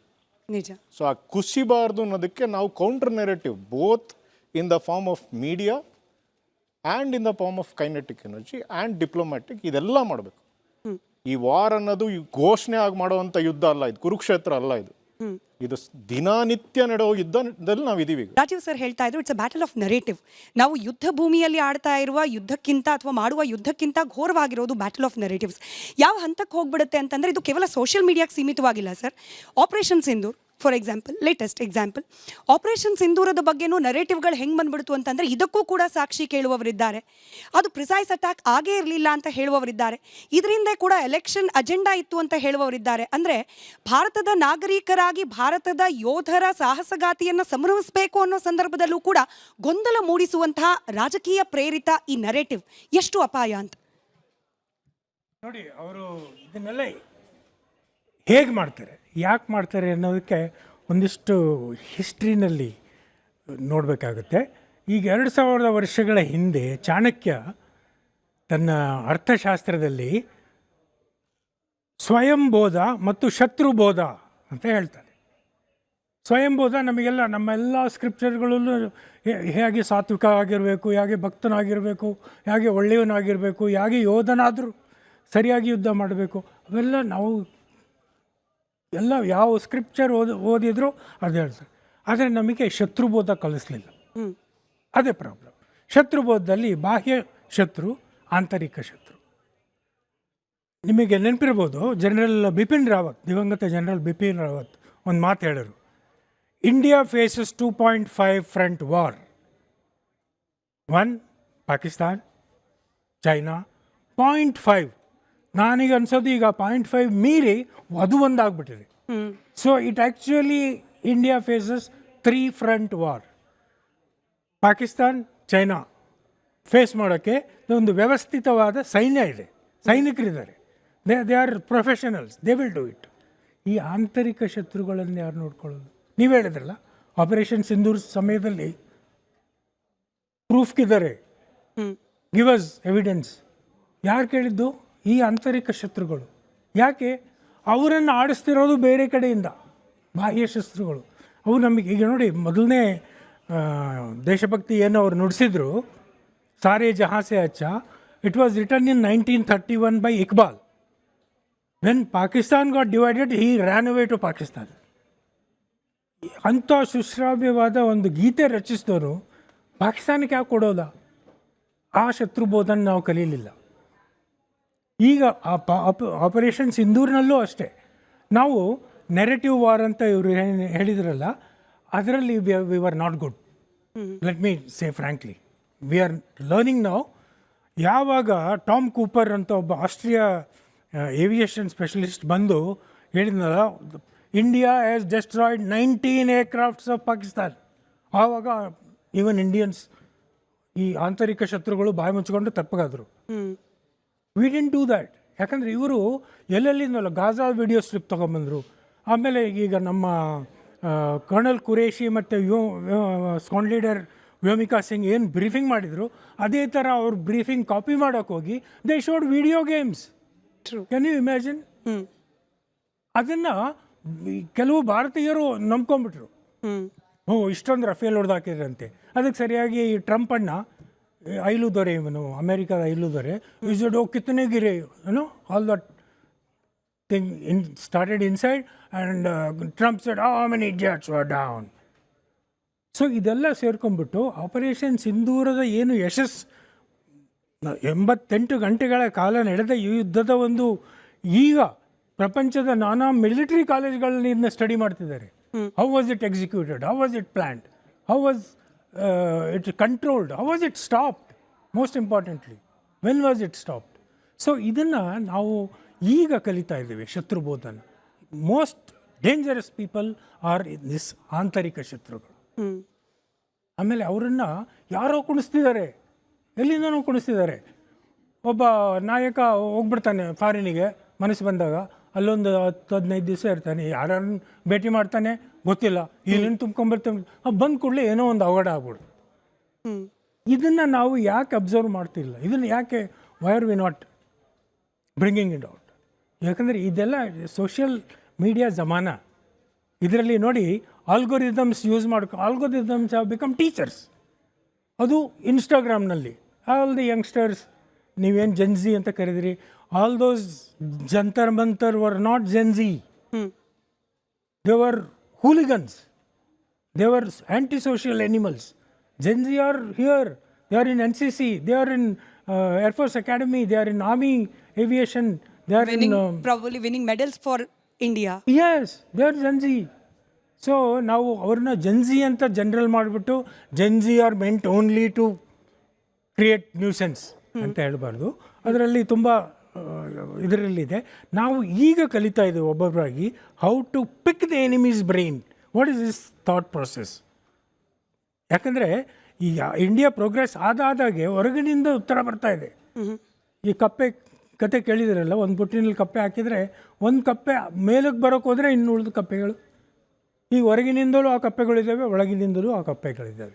So we should be very very careful now onwards, because India is on a path to progress. ನಿಜ. ಪಿ ವೈರಿ ಸರ್, ಇದೇ ಇನ್ಸ್ಟಾಗ್ರಾಮ್ ಹಾಗೆ ಯೂಟ್ಯೂಬ್ನ ಆಲ್ಗರಿದಮ್ಸ್ ಮತ್ತಷ್ಟು ವಿಡಿಯೋಗಳನ್ನು ನಮ್ಮ ಮುಂದೆ ಇಡ್ತಾ ಇದೆ. ಪಾಕಿಸ್ತಾನ ಕೂಡ ಒಂದು ದಿನ ಮುಂಚಿತವಾಗಿ ಸ್ವತಂತ್ರ ದಿನಾಚರಣೆ ಆಚರಿಸ್ಕೊಳ್ತು. ಆ ಸಂದರ್ಭದಲ್ಲಿ ಕೇಕ್ ಕಟ್ ಮಾಡಿದಾಗ ಬಾಚ್ಕೊಂಡು ತಿನ್ನೋ ಪರಿಸ್ಥಿತಿ ಬಂದ್ಬಿಟ್ಟಿದೆ. ಬಲೂಚಿಸ್ತಾನ ನಾವು ಪಾಕಿಸ್ತಾನದಿಂದ ಸಪ್ರೇಟ್ ಆಗಿದ್ದೀವಿ ಅಂತ ಹೇಳಿ ಸ್ವಾತಂತ್ರ್ಯ ಘೋಷಿಸ್ಕೊಂಡ್ಬಿಟ್ಟಿದೆ. ಹಾಗಂತ ನಮಗೆ ಈ ಸೋಷಿಯಲ್ ಮೀಡಿಯಾ ಆಚೆ ಹಾಕ್ತಾ ಇರೋದು ಎಲ್ಲವೂ ಕೂಡ ಸುಳ್ಳು ಅಥವಾ ಎಲ್ಲವೂ ಕೂಡ ಫೇಕ್ ನರೇಟಿವ್ ಅಂತ ಹೇಳಲಿಕ್ಕಾಗಲ್ಲ. ಹಾಗಂತ ಮಾತ್ರಕ್ಕೆ ಅಷ್ಟೇ ಸತ್ಯ ಅಂತ ಕೂಡ ನಂಬಲಿಕ್ಕಾಗಲ್ಲ. ಈ ಬ್ಯಾಲೆನ್ಸ್ ಅಚೀವ್ ಮಾಡೋದು ಹೇಗೆ? ಸತ್ಯ ಯಾವುದು, ಸುಳ್ಳು ಯಾವುದು, ಅದರಲ್ಲೂ ದೇಶದ ಶತ್ರುಗಳು, ದೇಶದ ಆಂತರಿಕ ವಿಚಾರ, ಏಕತೆ, ಭದ್ರತೆ, ಈ ವಿಚಾರಗಳಲ್ಲಿ ಸತ್ಯವನ್ನು ಅರಿಯೋದು ಎಷ್ಟು ಮುಖ್ಯ, ಹೇಗೆ ಅಂತ ನೋಡಿ. ಇದಕ್ಕೆ ಹೇಳೋದಕ್ಕಿಂತ ಮುಂಚೆ ನಾನು ಒಂದು ವಿಷಯ ಹೇಳ್ತೀನಿ. ದುಬೈಯಲ್ಲೋ ಎಲ್ಲೋ ಒಂದು ಕಡೆ ನಾಯಿಗಳು ಮಾತಾಡ್ಕೊಳ್ತಿತ್ತಂತೆ. ನೋಡಪ್ಪ, ಏನು ನಿನ್ನ ಇಂಡಿಯದ ನಾಯಿ ಹೇಳ್ತಿದ್ದು, ಏನು ನಿನ್ನ ಫಸ್ಟ್ಲಾಗಿ ಬಿರಿಯಾನಿ ಸಿಗ್ತಾಯಿದೆ, ಟೈಮ್ ಊಟ ಸಿಗ್ತಾಯಿದೆ, ಏನು ಜೀವನ ನಿಂದು ಅಂತೇಳಿ. ನಮ್ದೇನು ಜೀವನ ಬಿಡೋ, ನೀವು ಇಂಡಿಯಾದಾಗೆ ನಮಗೆ ಬೊಗಳ್ಲಿಕ್ಕೆ ಬಿಲ್ಕುಲ್ ಇದೆಲ್ಲ ಸ್ವಾತಂತ್ರ್ಯ ಇಲ್ಲ. ಸೊ ಆ ರೀತಿ ನಾವುಗಳು ಆಗಿದ್ದೇವೆ. ಈಗ ಏನು ಟೀಕೆ ಟಿಪ್ಪಣಿಗಳು ಎಲ್ಲ ಇರ್ತದೆ ನೋಡಿ, ಅದು ಅರ್ಥಹೀನ ಅಂತೇಳಿ ಎಲ್ಲರಿಗೂ ಗೊತ್ತಿದೆ. ಅದು ನಾವು ಒಂದೇ ಒಂದು ಅಂತ ಹೇಳಿದರೆ, ಈಗ ಡಿಫೆನ್ಸ್ ಮಿನಿಸ್ಟ್ರಿ ಒಂದು ಸ್ಟೇಟ್ಮೆಂಟ್ ಕೊಡ್ತಾ ಇದೆ, ಅದಕ್ಕೆ ಉಲ್ಟಾ ಮಾತಾಡಬೇಕಾದ್ರೆ ಇನ್ನೇನು ಹೇಳ್ತೀನಿ ನೋಡಿ. ಆವತ್ತು ಕೋಲಾರಕ್ಕೆ ಎಲ್ಲೋ ಯಾವುದೋ ಒಂದು MLA 2 ಏರೋಪ್ಲೇನ್ ಕಳಿಸಿ ಆಪರೇಷನ್ ಸಿಂಧೂರ್ ಮಾಡಿಬಿಟ್ಟು ಈಗ ಹೇಳ್ತಾ ಇದ್ದಾರೆ, ಹಾಗೆ ಮಾಡಿದ್ರು ಹೀಗೆ ಮಾಡಿದ್ರು ಅಂತ. 11 ಉಗ್ರಗಾಮಿ ನೆಲೆಗಳನ್ನ ಧ್ವಂಸ ಮಾಡಿ, ಅವರ ಏರ್ ಫೀಲ್ಡ್ಗಳನ್ನ ಧ್ವಂಸ ಮಾಡಿ ಯಾರು ಊಹಿಸಬಾರ್ದು, ಅವ್ರು ಹೇಳಿದ ಜಾಗದಲ್ಲೆಲ್ಲ ಇನ್ಫ್ರಾಸ್ಟ್ರಕ್ಚರಿಗೆ ನಾವು ಹೊಡೆದಿದ್ದೀವಿ. ಸೊ ಇದು ದೊಡ್ಡ ಸಕ್ಸಸ್. ಇದನ್ನು ಅವಹೇಳನ ಮಾಡೋದು, ನಮ್ಮ ಸೈನ್ಯದ ಕೇಪಬಿಲಿಟಿ ಬಗ್ಗೆ ಮಾತಾಡೋದು, ಅಲ್ಲಿ ಚೈನಾ ಬಂದು ಕ್ಯಾಪ್ಚರ್ ಮಾಡಿಬಿಟ್ಟಿದೆ ಹಾಗೆ ಹೀಗೆ ಅಂತೆಲ್ಲ ಹೇಳ್ತಾ ಇರೋದು ನಿಜ ಜನಗಳನ್ನು ಕನ್ಫ್ಯೂಸ್ ಮಾಡ್ತಾ ಇದ್ದಾರೆ. ಇದರ ಬಗ್ಗೆ ನಾವು ಡಿಫೆನ್ಸ್ ಮಿನಿಸ್ಟ್ರಿ ಆಗಲಿ ಯಾರೇ ಆಗಲಿ ಇದರ ಬಗ್ಗೆ ಅವರು ಸ್ಟೇಟ್ಮೆಂಟ್ ಕೊಡೋದಿಲ್ಲ, ಕೊಡಲೂಬಾರ್ದು ಇದು. ಯಾಕೆಂತ ಹೇಳಿದ್ರೆ ಏನು ಬಾಯಿಗೆ ಬರ್ತದೆ ಅದು ಮಾತಾಡ್ಬೋದು ಇವರು. So this will not affect our development in any case, because ಜನಗಳಿಗೆ ಅರ್ಥ ಆಗ್ತಾ ಇದೆ. ಈಗ ಇವ್ರನ್ನ ಇಲ್ಲೂ ಈ ವೋಟ್ ಬ್ಯಾಂಕ್ ಮಾತುಗಳು ಇವೆಲ್ಲ ಬಿಟ್ಟು ಅವರು ಈ ಮೆಲ್ಲಕ್ಕಿದ್ದರೆ ನಮ್ಮ ದೇಶ ಆರಾಮಾಗಿ ಮುಂದೆ ಬರ್ತದೆ. ಅದರಲ್ಲಿ ಏನು ಇದೇ ಇಲ್ಲ ನೋಡಿ. 3 ಜನ ಅಲ್ಲಿ ಈ ವಿಕ್ರಮ್ ಅಂತೇಳಿ ಸೆಟಲೈಟ್ ಇದ್ದು ಎಲ್ಲ 27-28 ವರ್ಷದ ಸೈಂಟಿಸ್ಟ್ಗಳು. ಆಕಾಶ್ ಮಿಸೈಲ್ಸ್ ಆಗಿದ್ದು ನಮ್ಮ ಬೆಂಗಳೂರಿಂದ ಸೈಂಟಿಸ್ಟ್ಗಳು ಅಲ್ವಾ ಸರ್? ಇದರ ಬಗ್ಗೆ ಯಾರು ಮಾತಾಡೋದಿಲ್ವಾ? ಪ್ರಹ್ಲಾದ್ ರಾಮರಾವ್ ಅಂತ ಅವರು ಇದ್ರ ಬಗ್ಗೆ ಯಾರಿಗೆ ಇದಿಲ್ವಾ? ಇದು ಆಕಾಶದ ಯಾವುದೇ ನಮ್ಮ ಅಚೀವ್ಮೆಂಟ್ಸ್ಗಳು ಏನಿದೆ ಅದನ್ನು ಹೈಲೈಟ್ ಮಾಡಬೇಕು ನಾವು. ಅದನ್ನು ಹೈಲೈಟ್ ಮಾಡಬೇಕಾದ್ರೆ ಅದನ್ನು ತಡ್ಕೊಳ್ಳಲಾಗದೆ ಕೆಲವರು ಅಧಿಕಾರಕ್ಕೋಸ್ಕರ ಇಲ್ಲ ಬಾಕಿ ದೇಶಗಳ ಎಕ್ಸ್ಟರ್ನಲ್ ಅಪ್ಲಿಕೇಶನ್ ಇದ್ದಾಗ್ತಾ ಇದ್ದಾರೆ. ಈಗ ನಮ್ಮ ಸರ್ ಹೇಳ್ದ ಹಾಗೆ we are fighting not only 2 fronts, we are fighting 3 fronts. ಆಂತರಿಕ ದೇಶದ್ರೋಹಿಗಳಿದೆ. ನೆನ್ನೆ ರಾತ್ರಿ ಒಬ್ಬ ಸಮೀರ್ ಅಂತೇಳಿ, ಅಬ್ದುಲ್ ಸಮೀರ್ ಅಂತೇಳಿ, ಅವ್ರನ್ನ ಇಲ್ಲಿ ಹಿಡಿದ್ರ, ನಮ್ಮದೇ ಕಲಬುರಗಿಯಲ್ಲಿ ಹಿಡಿದ್ರ. ಅವನು ಕಂಪ್ಲೀಟ್ ಇನ್ಫಾರ್ಮೇಷನ್ ಪಾಸ್ ಮಾಡ್ತಾ ಇದ್ದಾನೆ. ಇದು ಯಾರ ಕಣ್ಣಿಗೆ ಬೀಳಲಿಲ್ವಾ? ಇಲ್ಲ ಆ ಬಿಲ್ಡಿಂಗಲ್ಲಿ ಯಾವನಿದ್ದಾನೆ ಅವನಿಗೆ ಗೊತ್ತಿಲ್ವಾ? ಯಾರು ಆ ಬಾಡಿಗೆ ಕೊಟ್ಟವನು ನಾಗರಿಕರಿಗೆ ಗೊತ್ತಿಲ್ವಾ? ಅವರಿಗೆ ಬೇಕು ಅಂತಲೇ ಅದು ಎದುರು ಬಿಟ್ಟು ಇಲ್ಲಿ ನಮಗೆ ಯಾಕೆ ಆಗಬೇಕಾಗಿದ್ದು, ದೇಶ ಏನಾದರೂ ಹಾಳಾಗಲಿ, ಈ ರೀತಿಯಂಥ ದೇಶದ್ರೋಹಿಗಳನ್ನ ನಾವು ತಡ್ಕೊಳ್ಳೋದು ನಿಲ್ಲಿಸಬೇಕು. Even Bharat electronic limited engineering ಕೆಲಸ ಮಾಡ್ತಾ ಇದ್ದವನು ಅಲ್ಲಿಂದ ಇನ್ಫಾರ್ಮೇಷನ್ ಕಳಿಸ್ತಾ ಇದ್ದಾನೆ. ಸೊ ಇದ್ರ ಬಗ್ಗೆ ನಾವು ಮತ್ತೆ ಅಲ್ಲಿಗೆ ಬೇಲ್ ಮಾಡಲಿಕ್ಕೆ ಅಲ್ಲಿ ಮತ್ತೆ ಅಡ್ವೊಕೇಟ್ಸ್ ಬೇರೆ ಅಲ್ಲಿ ಅವನಿಗೆ ಇದು ಮಾಡಲಿಕ್ಕೆ ದೇಶದ್ರೋಹಕ್ಕೆ 20 ವರ್ಷ ಅಲ್ಲ ಅವ್ನಿಗೆ ಗಲಿಗೇರಿಸಬೇಕು. ದೇಶದ್ರೋಹ ಮಾಡೋವನಿಗೆ ನಾನು ಹೇಳೋದಾದರೆ. ಸೊ ಇದು ಇನ್ನೊಂದು ಇಷ್ಟೇ ಅಲ್ಲ, ಇನ್ನೊಂದು ಫ್ರಂಟ್ ಓಪನ್ ಆಗಿದೆ, ಅದು ಬಾಂಗ್ಲಾದೇಶ್. ಈಗ ಬಾಂಗ್ಲಾದೇಶ ಈ ಕಡೆ POKಯಿಂದ ಅಲ್ಲಿಂದ ಶಿಫ್ಟ್ ಮಾಡ್ಕೊಂಡಿದ್ದಾರೆ, ಅಲ್ಲಿಂದ ಕಳಿಸ್ತಾ ಇದ್ದಾರೆ. ತೆಹರಿಕೆ ತಾಲಿಬಾನ್ ಅಂಥೇಳಿ ಅಲ್ಲಿ ಅವ್ರದ್ದು ಬೇಸಸ್ಗಳು ಅಲ್ಲಿ ಶುರುವಾಗಿದೆ ಈಗ. ಸೊ ಈ ಪರ್ಯಾಯ ದ್ವೀಪದ ಏನಿದೆ, ಇಂಡಿಯಾ ಇಸ್ ಎ ಪೆನಿನ್ಸುಲಾ. 3 ಕಡೆ ಸಮುದ್ರ ಇದೆ, ಒಂದು ಕಡೆ ಹಿಮಾಲಯ ಪರ್ವತ ಇದೆ, ಈ ಕಡೆ ಆ ಕಡೆ ಇದೆ. ಶತ್ರುಗಳು ನಮ್ಮನ್ನು ಕವರ್ ಆಗಿದೆ. ನಾವು ಎಲ್ಲಿವರೆಗೆ ನಾವು ಒಗ್ಗಟ್ಟಾಗಿ ನಮ್ಮ ದೇಶಕ್ಕೋಸ್ಕರ ನಾವು ಇದು ಮಾಡೋದಿಲ್ಲ, ಅಟ್ಲೀಸ್ಟ್ ಒಂದು ಡಿಫೆನ್ಸ್ ಇಲ್ಲ, ಅಟ್ಲೀಸ್ಟ್ ಒಂದು ಡೆವಲಪ್ಮೆಂಟಿಗೆ ಅವರು ಸಪೋರ್ಟ್ ಮಾಡಬೇಕು. ಅವ್ರ ಕೈಲಿ ಏನು ಕಾಂಟ್ರಿಬ್ಯೂಷನ್ ಆಗದಿದ್ದರೂ ಸಹ ಈ ರೀತಿ ಶತ್ರುಗಳಿರಬೇಕಾದ್ರೆ ಆ ಶತ್ರುಗಳಿಗೆ ಆದಷ್ಟು ಏಜೆನ್ಸಿಗಳನ್ನ ಬಿಡ್ತಾರೆ. ISI ಆ್ಯಕ್ಟಿವ್ ಇದೆ, ಎಲ್ಲ ಇದೆ. ಸೊ ಇದರ ಬಗ್ಗೆ ನಾವು ಹೆಚ್ಚು ಯೋಚನೆ ಮಾಡಬೇಕು. ಮತ್ತು ನವ ಯುವಕರುಗಳಿಗೆ ಇದ್ರ ಬಗ್ಗೆ ಅರ್ಥ ನಾವು ಕಲ್ಪಿಸಬೇಕು. ಯಾಕೆಂತ ಹೇಳಿದರೆ ಈಗ ಇವರು ಯಾರು ನಂಬೋದೇ ಇಲ್ಲ. ಇವರು ಮೇಲಿಂದ ಬೇಕಾದಷ್ಟು ಸರ್ಕಾರಕ್ಕೆ ಇದೆ. ಮದ್ಯ ವ್ಯಸನಗಳಿದ್ದಾರೆ, ಚರಸ್ ಗಾಂಜಾ ನಡೀತಾ ಇದೆ, ಪ್ರತಿಯೊಬ್ಬ ಮನೆಯಲ್ಲಿ ಇದ್ದಾರೆ. ಅವ್ರಿಗೆ ದೇಶಭಕ್ತಿ, ತಂದೆ ತಾಯಿ, ಕುಟುಂಬ ಯಾವುದು ಜ್ಞಾಪಕ ಇಲ್ಲ. ಚಹಾದ ಸ್ವೀಟ್ ಟೇಸ್ಟ್ MDHD+ ನಿಂದಲೇ ಬರುತ್ತೆ. ಗಂಟು ಕಟ್ಟಿಕೋ ಲವಂಗ ಹಸಿರು ಏಲಕ್ಕಿಯಿಂದ ತುಂಬಿದ MDHD+ ಮಸಾಲೆ. MDH ಯಾಕೆಂದರೆ ನಶೆಯಲ್ಲಿ ಇರ್ತಾರೆ ಅವರು. ಇಂಥದಕ್ಕೆ ಅವರು ದೇಶಕ್ಕೋಸ್ಕರ ದೇಶದ ಮುಂದೆ ಬರೀಲಿಕ್ಕೆ ಅವರಿಗೆ ಅವಕಾಶ ಕೊಡಬೇಕು, ಅವ್ರನ್ನ ನಾವು ಪ್ರೋತ್ಸಾಹಿಸಬೇಕು. ಸರಿ. ಎರಡನೇದು ಲಾಸ್ಟಿಗೆ ನಾನು ಹೇಳ್ತೇನೆ, ದೇಶಭಕ್ತಿ ಆಗಲಿ ಇವೆಲ್ಲ ಇದೆಯಲ್ಲ, ಇದು ಚಿಕ್ಕಂದಲ್ಲೇ 10ನೇ ಕ್ಲಾಸು ಒಳಗೇನೆ ಬರಬೇಕು. ಅದು ಚಿಕ್ಕ ಇದರಲ್ಲೇ ಯಾಕೆ ಬರಬೇಕು ಅಂತ ಹೇಳಿದರೆ ಅದು ಒಳಗಿಂದಲೇ ಒಳಗೆ ಅವರಿಗೆ ಪ್ರೇರಣೆ ಆಗಬೇಕದು. ಯಾವಾಗ ಅವ್ರ ಮೇಲೆ ಹೋಗಿ ಎಕ್ಸ್ಪೋಸ್ ಆಗಿಬಿಡ್ತಾರೆ ಸೋಷಿಯಲ್ ಮೀಡಿಯಾದಲ್ಲಿ, ಅಲ್ಲಿ ಅವರ ಮನಸ್ಸೆಲ್ಲ ಕನ್ಫ್ಯೂಷನ್ ಆಗಿರ್ತದೆ. ಸೊ ಅದಕ್ಕೋಸ್ಕರ ಈಗ ಸರ್ ನಮ್ಮ Murali sir, air marshal Murali sir ಹೇಳ್ದ ಹಾಗೆ ಇದು ಟೆಕ್ಸ್ಟ್ ಬುಕ್ಸ್ಗಳಲ್ಲಿ ಇದರಲ್ಲಿ ಎಲ್ಲ ಬಂದು ಹೆಚ್ಚಿಗೆ ನಾವು ನಿಜವಾದ ಒಂದು ರಿಯಾಲಿಟಿ ಏನಿದೆ ಅದನ್ನು ತೋರಿಸಬೇಕು. ನಿಜ. ನಮಗೆ ಭಾಳ ದುಃಖ ಆಗ್ತದೆ ಯಾರಾದರೂ ನಮ್ಮ ಡಿಫೆನ್ಸ್ ಬಗ್ಗೆ ಅವಹೇಳನ ಮಾಡಲಿ, ಇಲ್ಲ ನಮ್ಮ ವಿದೇಶಾಂಗ ನೀತಿ ಬಗ್ಗೆ ಯಾರಾದರೂ ಇದು ಮಾಡಲಿ, ನಮಗೆ ಭಾಳ ಇದಾಗ್ತದೆ. ಆವಾಗ ಇದೇ ವೇದಿಕೆಯಲ್ಲಿ ನೀವು ಆವಾಗ ಮಾತಾಡಬೇಕಾದ್ರೆ ಒಬ್ಬರು ಹೇಳ್ತಾ ಇದ್ರು, ಈ ಗಲ್ಫ್ ವಾರಲ್ಲಿ ನಾವ್ಯಾಕೆ ಇಂಡಿಯಾ ಯಾಕೆ ಹೋಗಿ ಅಲ್ಲಿ ಮಧ್ಯಸ್ಥಿಕೆ ವಹಿಸಬಾರದು, ಪಾಕಿಸ್ತಾನ ನೋಡಿ ಎಷ್ಟು ಒಳ್ಳೆ ಕೆಲಸ ಮಾಡ್ತಾ ಇದೆ. ನನಗೆ ಆವಾಗ ತುಂಬ ಮನಸ್ಸಿಗೆ ಬೇಸರ ಆಯಿತು, ಯಾಕೆ ಈ ರೀತಿ ಮಾತಾಡ್ತಾ ಇದ್ದಾರೆ. ನೋಡಿದರೆ ಪಾಕಿಸ್ತಾನ ಮಧ್ಯವಸ್ಥಿಕೆ ಮಾಡಿ ಏನು ವಾರ ನಿಲ್ಲಿಸಿಬಿಟ್ರೆ ಅವರು. ಸೊ ಈ ರೀತಿ ಒಂದು ಮಾತುಗಳೆಲ್ಲ ಬರಬಾರ್ದು. ಆದಷ್ಟು ನಾವು ಇದನ್ನು ಡಿಸ್ಕರೇಜ್ ಮಾಡಬೇಕು ಅಂತ ನನ್ನ ಒಂದು ರಿಕ್ವೆಸ್ಟ್. ಓಕೆ, ಮುರಳಿ ಸರ್, ಆಂತರಿಕ ನೀವು ಕೇಳೋಕ್ಕಿಂತ ಮುಂಚೆ ನಾನು ಇನ್ಫಾರ್ಮೇಷನ್ ಚಿಕ್ಕ ವಿಷಯ ಹೇಳಬೇಕು. 20 ವರ್ಷಗಳ ಕೆಳಗೆ ನಮ್ಮ ಸರ್ಕಾರ, ನಮ್ಮ ಡಿಫೆನ್ಸ್ ಮಿನಿಸ್ಟ್ರಿ ಒಂದು ಜಾಯಿಂಟ್ ಇಂಟೆಲಿಜೆನ್ಸ್ ನೆಟ್ವರ್ಕ್ ಅಂತ ಒಂದು ಸಂಸ್ಥೆ ಮಾಡಿದ್ರು. ಅದು ಬರೇ 3 ಆರ್ಮಿ, ಏರ್ಫೋರ್ಸ್, ನೇವಿಗಷ್ಟೇ ಸೀಮಿತ. ಅದಾದಮೇಲೆ ಇದನ್ನು ನಮ್ಮ ಗೃಹ ಮಂತ್ರಾಲಯ, ಆಮೇಲೆ ನಮ್ಮದು ರಾ ಎಲ್ಲ ಇದ್ದ ಇಂಟೆಲಿಜೆನ್ಸು ಅಲ್ಲಿ ಬರೋಕ್ಕೆ ಶುರುವಾಯಿತು. ಅದಾದಮೇಲೆ 5 ವರ್ಷ ಆದಮೇಲೆ ಅವ್ರಿಗೆ ಅರ್ಥ ಆಯಿತು, ಇವತ್ತೆಲ್ಲ ನಮಗೆ ಬರ್ತಿರೋ ಇಂಟೆಲಿಜೆನ್ಸ್ ಎಲ್ಲ ಫೇಕು, ಅದೆಲ್ಲ ಜನರೇಟೆಡ್ ಔಟ್ಸೈಡ್ ಇಂಡಿಯಾ, ಅದು ಫೇಕ್ ನ್ಯಾರೇಟಿವ್. ಅದಕ್ಕೆ ಅವರು ಒಂದು ಟೈಟಲ್ ಕೊಟ್ಟರು, ಇನ್ಫಾರ್ಮೇಷನ್ ವಾರ್ಫೇರ್. ಇವತ್ತು ಇನ್ಫಾರ್ಮೇಷನ್ ವಾರ್ಫೇರ್ ಪ್ರತಿಯೊಬ್ಬ ಸೈನಿಕಗೂ ಕಳಿಸ್ತಿದ್ದಾರೆ ನಮ್ಮ ದೇಶದಲ್ಲಿ. ಅದನ್ನು ಇನ್ಫಾರ್ಮೇಷನ್ ವಾರ್ಫೇರ್ ಸೆಂಟರ್ಸ ಇದೆ. ನಾವದನ್ನು ಒಂದ್ಸಲ ಯೂಸ್ ಮಾಡಿರಲಿಲ್ಲ. ಈಗ ಇನ್ಫಾರ್ಮೇಷನ್ ವಾರ್ಫೇರ್ನ ಕಲಿಸ್ತಾ ಇದ್ದಾರೆ ನಮ್ಮ ಸೈನಿಕರಿಗೆ, ನಮ್ಮ ಆಫೀಸರ್ಸ್ಗೆ, ಯಾರು ಕೋರ್ಸಸ್ಗೆ ಹೋಗ್ತಾರೋ ವೆಲ್ಲಿಂಗ್ಟನಲ್ಲಿ ಕಳಿಸ್ತಾ ಇದ್ದಾರೆ. ಅದ್ರ ಮೇಲೆ PhD ಮಾಡಿದವರು ಇದೆ ಇನ್ಫಾರ್ಮೇಷನ್ ವಾರ್ಫೇರಲ್ಲಿ, ಬೇರೆ ದೇಶಗಳಿಗೆಲ್ಲ ಹೋಗಿ. 5 ವರ್ಷ ಆದಮೇಲೆ ಅವರು ಒಂದು ವಿಷಯ ಅರ್ಥ ಆಯಿತು, ಈ ನಮಗೆ ಏನು ಫೇಕ್ ನ್ಯಾರೇಟಿವ್ ಏನು ಬರ್ತಾ ಇದೆ ಅದು ಹೊರಗಿಂದ ಬರ್ತಾ ಇಲ್ಲ, ನಮ್ಮ ದೇಶದಿಂದನೇ ಬರ್ತಾ ಇದೆ, ನಮ್ಮ ದೇಶದ ಒಳಗಿಂದನೇ ಬರ್ತಾ ಇದೆ.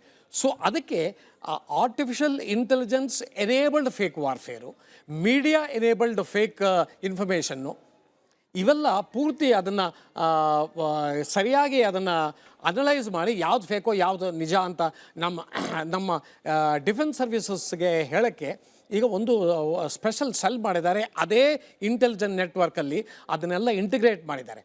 ನೋಡಿ, ಅವ್ರೇನು ಅಂದ್ಕೊಂಡಿದ್ರು ಪಾಕಿಸ್ತಾನ, ಯಾಕಂದರೆ ಬಾಲಕೋಟ್ ಆದಾಗ್ಲೂ ಬೇಕಾದಷ್ಟು ಥರ ಮಾತುಗಳು ಬಂತು, ಬೇಕಾದಷ್ಟು ಫೇಕ್ ನ್ಯಾರೇಟಿವ್ಸ್ ಒಂದು ಬರ್ತಾನೆ ಇದೆ. ಅವರು ಬೇರೆ ದೇಶಗಳಿಂದ ಬರ್ತಾ ಇದೆ ಅಂತ ಅಂದ್ಕೊಂಡವರು ಅವ್ರಿಗೆ ಏನು ಶಾಕ್ ಆಯಿತು ಅಂದರೆ, ನಮ್ಮ ದೇಶದಿಂದಲೇ ಇವೆಲ್ಲ ಉತ್ಪಾದನೆ ಆಗ್ತಾ ಇದೆ, ನಮ್ಮ ದೇಶದಿಂದ ಶುರು ಮಾಡಿದ್ದಾರೆ ಅಂತ. ಈಗ ಅದನ್ನು ಪೂರ್ತಿ ಶಿಫ್ಟ್ ಔಟ್ ಮಾಡೋಕ್ಕೆ ಒಂದು ಆರ್ಗನೈಸೇಷನ್ ಇದೆ, ಇನ್ಫಾರ್ಮೇಷನ್ ವಾರ್ಫೇರು. ಅದು ದಟ್ ಇಸ್ ಇದು biggest and the most effective weapon in the hands of their soldiers also, our soldiers also. ನಿಜ. ರಾಜೀವ್ ಸರ್ಗೆ ಒಂದು ಪ್ರಶ್ನೆ ಕೇಳಬೇಕು. ಅದಕ್ಕೆ ಮುಂದೆ ರಾಜೀವ್ ಸರ್ ಮಾತು ಮುಗಿದ ತಕ್ಷಣ ಮತ್ತೊಂದು ಗಾನಸುದ್ದೆ ನಿಮಗಾಗಿ ಸಿದ್ಧವಿದೆ, ಭಾರತಾಂಬಿಯನ್ನು ಸ್ತುತಿಸುವಂಥದ್ದು. ರಾಜೀವ್ ಸರ್, ಆಂತರಿಕ ಶತ್ರುಗಳ ಬಗ್ಗೆನೇ ಮಾತನಾಡ್ತಾ, ಹಾಗೆ ಈ ಇನ್ಫಾರ್ಮೇಷನ್ ವಿಚಾರದಲ್ಲಿ ಆಗ್ತಾ ಇರುವ ಮಿಸ್ಇಂಟ್ರಪ್ಷನ್ ಬಗ್ಗೆನೇ ಮಾತನಾಡ್ತಾ, ಈ ಅರುಣಾಚಲ ಪ್ರದೇಶ ಹಾಗೆ ಚೀನಾ ಬಗ್ಗೆ ಸಾಕಷ್ಟು ವಿಡಿಯೋಗಳು ಹರಿದಾಡ್ತಾ ಇದೆ. ಇನ್ಫ್ಯಾಕ್ಟ್ ಮೇನ್ ಸ್ಟ್ರೀಮ್ ಮಾಧ್ಯಮಗಳಿಗೂ ಕೂಡ ಅನೇಕರು ಪ್ರಶ್ನೆ ಮಾಡ್ತಿದ್ದಾರೆ, ಇದ್ರ ಬಗ್ಗೆ ಫ್ಯಾಕ್ಟ್ ಯಾಕೆ ನೀವು ತಿಳಿಸ್ತಿಲ್ಲ ಅಂತೇಳಿ. ನಮಗಿರ್ತಕ್ಕಂಥ ಸೋರ್ಸು ಸರ್ ಹೇಳ್ದಾಗೆ ಡಿಫೆನ್ಸಿಂದ ಬರಬೇಕು, ಅದಾದ್ಮೇಲೆ ನಾವು ಕೊಡ್ಬೋದು. ಏನು ನಡೀತಾ ಇದೆ ಸರ್? ನಿಜವಾಗ್ಲೂ ಚೀನಾ ಅತಿಕ್ರಮಣ ಮಾಡ್ಕೊಂಡ್ಬಿಟ್ಟಿದ್ಯಾ? ಅರುಣಾಚಲ ಪ್ರದೇಶದ ಒಂದಷ್ಟು ಹಳ್ಳಿಗಳಿಗೆ, ಅಲ್ಲಿದ್ದ ಜನರಿಗೆ, ಭಾರತೀಯರಿಗೆ ಅವ್ರು ಮಾಡ್ತಾ ಇದ್ದ ಚಟುವಟಿಕೆಗಳಿಗೆ ಬ್ರೇಕ್ ಹಾಕ್ಬಿಟ್ಟಿದ್ಯಾ? ಇದಕ್ಕೆ ಭಾರತದ ಸರ್ಕಾರ ಏನು ಕೌಂಟರ್ ಮಾಡೇ ಇಲ್ವಾ? ಅಲ್ಲಿರ್ತಕ್ಕಂಥ ಭಾರತೀಯ ಸೈನಿಕರು ಏನು ಇದಕ್ಕೆ ಆಕ್ಷನ್ ಮೋಡಲ್ ಏನು ಹೋಗೇ ಇಲ್ವಾ? ಇಂಥದ್ದೊಂದು ಅನುಮಾನ ಇದ್ದೇ ಇದೆ. ನೋಡಿ, ಯಾವುದೇ ಒಂದು ಪ್ಲ್ಯಾಟ್ಫಾರ್ಮಿಂದ ನಾವು ಮಾತಾಡಬೇಕಾದ್ರೆ ನಮ್ಮ ಮಾತಿನಲ್ಲಿ ಒಂದು ಗಂಭೀರತೆ ಇರಬೇಕು ಮತ್ತೊಂದು ಭರವಸೆ ಇರಬೇಕು ಪ್ರೇಕ್ಷಕರು ನಮ್ಮ ಮೇಲೆ. ಆ ಭರವಸೆ ಯಾವಾಗ ಮೂಡುತ್ತೆ ಅಂದರೆ ನಾವು ಮಾತಾಡೋದ್ರ ಹಿಂದೆ ಒಂದು ಎವಿಡೆನ್ಸ್ ಬೇಸ್ಡ್ ಮಾತಾಡಬೇಕು. ಸೊ ನಾವು ಮಾತಾಡಬೇಕಾದ್ರೆ we can only portray what our government is saying. ನಮ್ಮ ಸರ್ಕಾರ ನಮಗೇನು ಹೇಳುತ್ತೋ ಅದನ್ನೇ ನಾವು ನಿಜಾಂಶ ಅನ್ಕೋಬೇಕು. ನಮ್ಮ ಸರ್ಕಾರ ಏನು ಹೇಳ್ತಿದೆ, ಆ ಥರ ಏನೂ ಆಗಿಲ್ಲ, ಚೀನಾ ಸೈನಿಕರು ನಮ್ಮ ದೇಶದೊಳಗೆ ನುಗ್ಗಿಲ್ಲ, ನಮ್ಮ ದೇಶದ ಬೌಂಡ್ರೀಸ್ ಆರ್ ಪ್ರೊಟೆಕ್ಟೆಡ್, ಆ ಥರ ಏನೂ ಆಗಿಲ್ಲ ಅನ್ನೋ ಒಂದು ಸಂದೇಶ ನಮ್ಮ ಕಡೆ ಕೊಟ್ಟಿದ್ದಾರೆ. Unless there is proof to the contrary, ನಾವೊಂದು ನಾಯ್ಸಿ ಡೆಮೋಕ್ರಸಿ. ಒಂದು ನಾಯ್ಸಿ ಡೆಮೋಕ್ರಸಿಲಿ ಪ್ರಶ್ನೆ ಕೇಳೋ ಹಕ್ಕು ಎಲ್ಲರಿಗೂ ಇದೆ, ಬಟ್ ಪ್ರಶ್ನೆ ವಿತ್ ಸರ್ಟನ್ ರೆಸ್ಪಾನ್ಸಿಬಿಲಿಟಿ. ಆ ರೆಸ್ಪಾನ್ಸಿಬಿಲಿಟಿ ಇಲ್ಲದೆ ಬರೀ ಪ್ರಶ್ನೆ ಕೇಳೋದಕ್ಕೆ ಪ್ರಶ್ನೆ ಕೇಳಿದ್ರೆ ಅದರಲ್ಲಿ ಅರ್ಥ ಇರೋದು. ನಿಜ. ಸೊ ಹಾಗಾಗಿ ಪ್ರಶ್ನೆ ಕೇಳೋದು ಒಂದು ಡೆಮೋಕ್ರಸಿ ಇದ್ದೇ ಇರುತ್ತೆ. ಫಾರ್ಚುನೇಟ್ಲಿ ನಾವು ಪಾಕಿಸ್ತಾನ ಅಥವಾ ಚೀನಾ ಥರ ಆಟೋಕ್ರಸೀಸ್ ಅಲ್ಲ, ಒಂದು ಡೆಮೋಕ್ರಸಿಲಿ ಇರೋದ್ರಿಂದ ಪ್ರಶ್ನೆ ಕೇಳೋ ಜನ ಇದ್ದೇ ಇರ್ತಾರೆ. There are no holy cows in a democracy. But government ಒಂದು ಸ್ಪಷ್ಟನೆ ಕೊಟ್ಟ ಮೇಲೆ ಅದಾದಮೇಲೆ ಈ ನಾಯ್ಸಸ್ ಶುಡ್ ಸೆಟಲ್ ಡೌನ್. ಅದು ಆಗ್ತಿಲ್ಲ. ಇದೆಲ್ಲ political upmanship, not related to the ground reality. Sudarshan sir, ನಾವು ಮಾತನಾಡ್ತಾ ಇದ್ವಿ ಆಂತರಿಕ ಶತ್ರುಗಳ ಬಗ್ಗೆ. ಹೊರಗಿನಿಂದ ಬಂದು ಒಳಗಿನವರಾಗುವಂತಹ ಶತ್ರುಗಳನ್ನು ಹೊರಗೆ ಹಾಕೋ ಪ್ರಯತ್ನ. ನಾನು ಹೇಳ್ತಾ ಇರೋದು ಅಕ್ರಮವಾಗಿ ಬಂದು ನುಸುಳಿ ಇಲ್ಲಿ ವಲಸಿಗರಾಗಿದ್ದವರು ಇಲ್ಲೇನೆ ವಸತಿ ಮಾಡಿಕೊಳ್ಳೋ ವ್ಯವಸ್ಥೆ ಏನಿದೆ, ಇದನ್ನು ಕ್ಲೀನ್ ಮಾಡಲಿಕ್ಕೂ ಕೂಡ ರಾಜಕೀಯ ನಡೆದು ಹೋಗ್ಬಿಡುತ್ತೆ ಸರ್. ಇವರು ವಲಸಿಗರಲ್ಲ, ಇವರು ಒಂದು ಧರ್ಮಕ್ಕೆ ಸೀಮಿತವಾಗಿದ್ದವರು ಅನ್ನೋ ಕಾರಣಕ್ಕೆ ಇವರನ್ನ ವಲಸಿಗರು ಅಂತ ಹೇಳ್ತಿದ್ದೀರಿ. ಈ ರೀತಿಯ ನರೇಟಿವ್ಗಳು ನಿರಂತರವಾಗಿ ನಡೀತಾ ಇದೆ. ಈ ಪ್ರಶ್ನೆಗಳು ಬಂದಾಗಲೆಲ್ಲ ಕಾಡೋದು ಇಂಥವರನ್ನು ಒಳಗೆ ಇರ್ಲಿಕ್ಕೆ ಬಿಟ್ಟರೆ ಏನಾಗುತ್ತೆ, ಏನು ತೊಂದರೆ ಆಗುತ್ತೆ, ಏನೋ ಹೊಟ್ಟೆ ಪಾಡಿಗೆ ಬಂದಿರ್ತಾರೆ, ಅವ್ರಿಗೆ ದೇಶದಲ್ಲಿ ಊಟ ಸಿಕ್ಕಿರಲ್ಲ, ಇಲ್ಲಿ ಬಂದು ಏನೋ ದುಡಿಮೆ ಮಾಡ್ಕೊಳ್ತಾರೆ ಅಂತ ಹೇಳಿ ವಾದ ಮಾಡೋರು ಇದ್ದಾರೆ. ಬಾಂಗ್ಲಾದೇಶ ಆಗಿರ್ಬೋದು, ನೇಪಾಳ ಆಗಿರ್ಬೋದು, ಹೀಗೆ ನೆರೆಹೊರೆಯ ರಾಷ್ಟ್ರದಿಂದ ಬಂದು ಅಕ್ರಮವಾಗಿರುವವರಿಂದ ಭಾರತದ ಸಮಗ್ರತೆಗೆ ಅಪಾಯ ಇದೆಯಾ? ಅವ್ರನ್ನ ಹೊರಗೆ ಹಾಕೋದು ಎಷ್ಟು ಮುಖ್ಯ? ನೋಡಿ, ಈಗ ಹೊರಗಿನಿಂದ ಬರ್ತಾನೇ ಇದ್ದಾರೆ. ನಮ್ಮಲ್ಲಿ ಇಂಟರ್ನ್ಯಾಷನಲ್ ಬಾರ್ಡರ್ ಅಂತ ಒಂದಿದೆ ಬಿಟ್ವೀನ್ ಇಂಡಿಯಾ ಆ್ಯಂಡ್ ಪಾಕಿಸ್ತಾನ್. ಅಲ್ಲಿ ಯಾವ ತಂಟೆ ತಕರಾರು ಇಲ್ಲ, ಯಾರೂ ಬರೋದು ಇಲ್ಲ, ಯಾರು ಬಿಡೋದು ಇಲ್ಲ. ಇನ್ನೊಂದು LOC ಅಂತ ಇದೆ, ಅದು ವಿವಾದಿತ ಒಂದು ರೇಖೆ. ಅದರಲ್ಲಿ ದಟ್ಟವಾದ ಕಾಡು, ಅಲ್ಲಿ ನುಸುಳ್ಕೊಂಡು ಬರ್ತಾರೆ. ಅಲ್ಲಿ ನುಸುಳ್ಕೊಂಡು ಬರೋರು ಆಶ್ರಯಕ್ಕೆ ಬರಲ್ಲ, ಅವರು ಭಯೋತ್ಪಾದಕರಾಗಿ ಬರ್ತಾರೆ. ಈಗ ಬಾಂಗ್ಲಾದೇಶಕ್ಕೆ ಬರೋಣ. Bangladesh is a porous border. ಅಲ್ಲಿ geographically also it is very difficult to stop. 54 ನದಿ ಉಪನದಿಗಳು ಭಾರತದಿಂದ ಬಾಂಗ್ಲಾದೇಶಕ್ಕೆ ಹರಿದು ಹೋಗ್ತವೆ. ಅದು ಹೆಂಗೆ ತಡೆ ಹಿಡಿಯೋಕ್ಕಾಗುತ್ತೆ? ಫೆನ್ಸಿಂಗ್.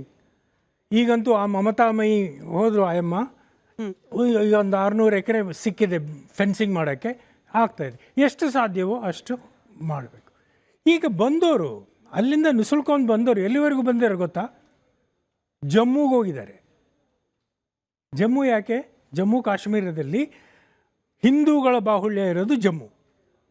ಸೊ ಅಲ್ಲಿ ಡೆಮೋಗ್ರಫಿಕ್ ಚೇಂಜ್ ನೋಡಿ ಹೇಗೆ ಶತ್ರುಬೋಧ ಕೆಲಸ ಮಾಡುತ್ತೆ ಅಂಥೇಳಿ. ಸೊ ಅಲ್ಲಿ ಬೆಂಗಳೂರಿಗಂತೂ ಗೊತ್ತೇ ಇದೆ, ಏರಿಯಾದಲ್ಲಿ ಮನೆ ಮಾಡಿಕೊಂಡು ಪಕ್ಕಾ ಮನೆ ಕೊಡ್ತಾ ಇದ್ದಾರೆ. ಅವರಿಗೆ ಆಧಾರ್ ಕಾರ್ಡ್ ಕೊಡ್ತಾರೆ, ವೋಟರ್ ID ಮಾಡಿಕೊಡ್ತಾರೆ. ಆಮೇಲೆ ಅವರ ನೆರವಿಗೆ ನಿಂತಿದ್ದಾರೆ. ಎಂಥ ದುರದೃಷ್ಟ. ಆಮೇಲೆ ಅವರೆಲ್ಲ ಏನು ಕಲ್ತ್ಕೊಂಡು ಬಂದು ಸಮಾಜಕ್ಕೆ ಕಾಂಟ್ರಿಬ್ಯೂಟ್ ಮಾಡೋರಲ್ಲ, ಕಳ್ಳರು, ಕಾಕರು, ಇವರೆಲ್ಲ ಒಂದಿಷ್ಟು ಅದರಲ್ಲೇ ಒಂದಿಷ್ಟು ಒಳ್ಳೆಯವರು ಅಂದರೆ ಒಂದಿಷ್ಟು ಕನ್ಸ್ಟ್ರಕ್ಷನ್ ವರ್ಕರು, ಅದು ಇದು ನ್ಯಾಯವಾಗಿ ಪ್ರಾಮಾಣಿಕವಾಗಿ ಮಾಡಿದ್ರು ಮಾಡಲಿ.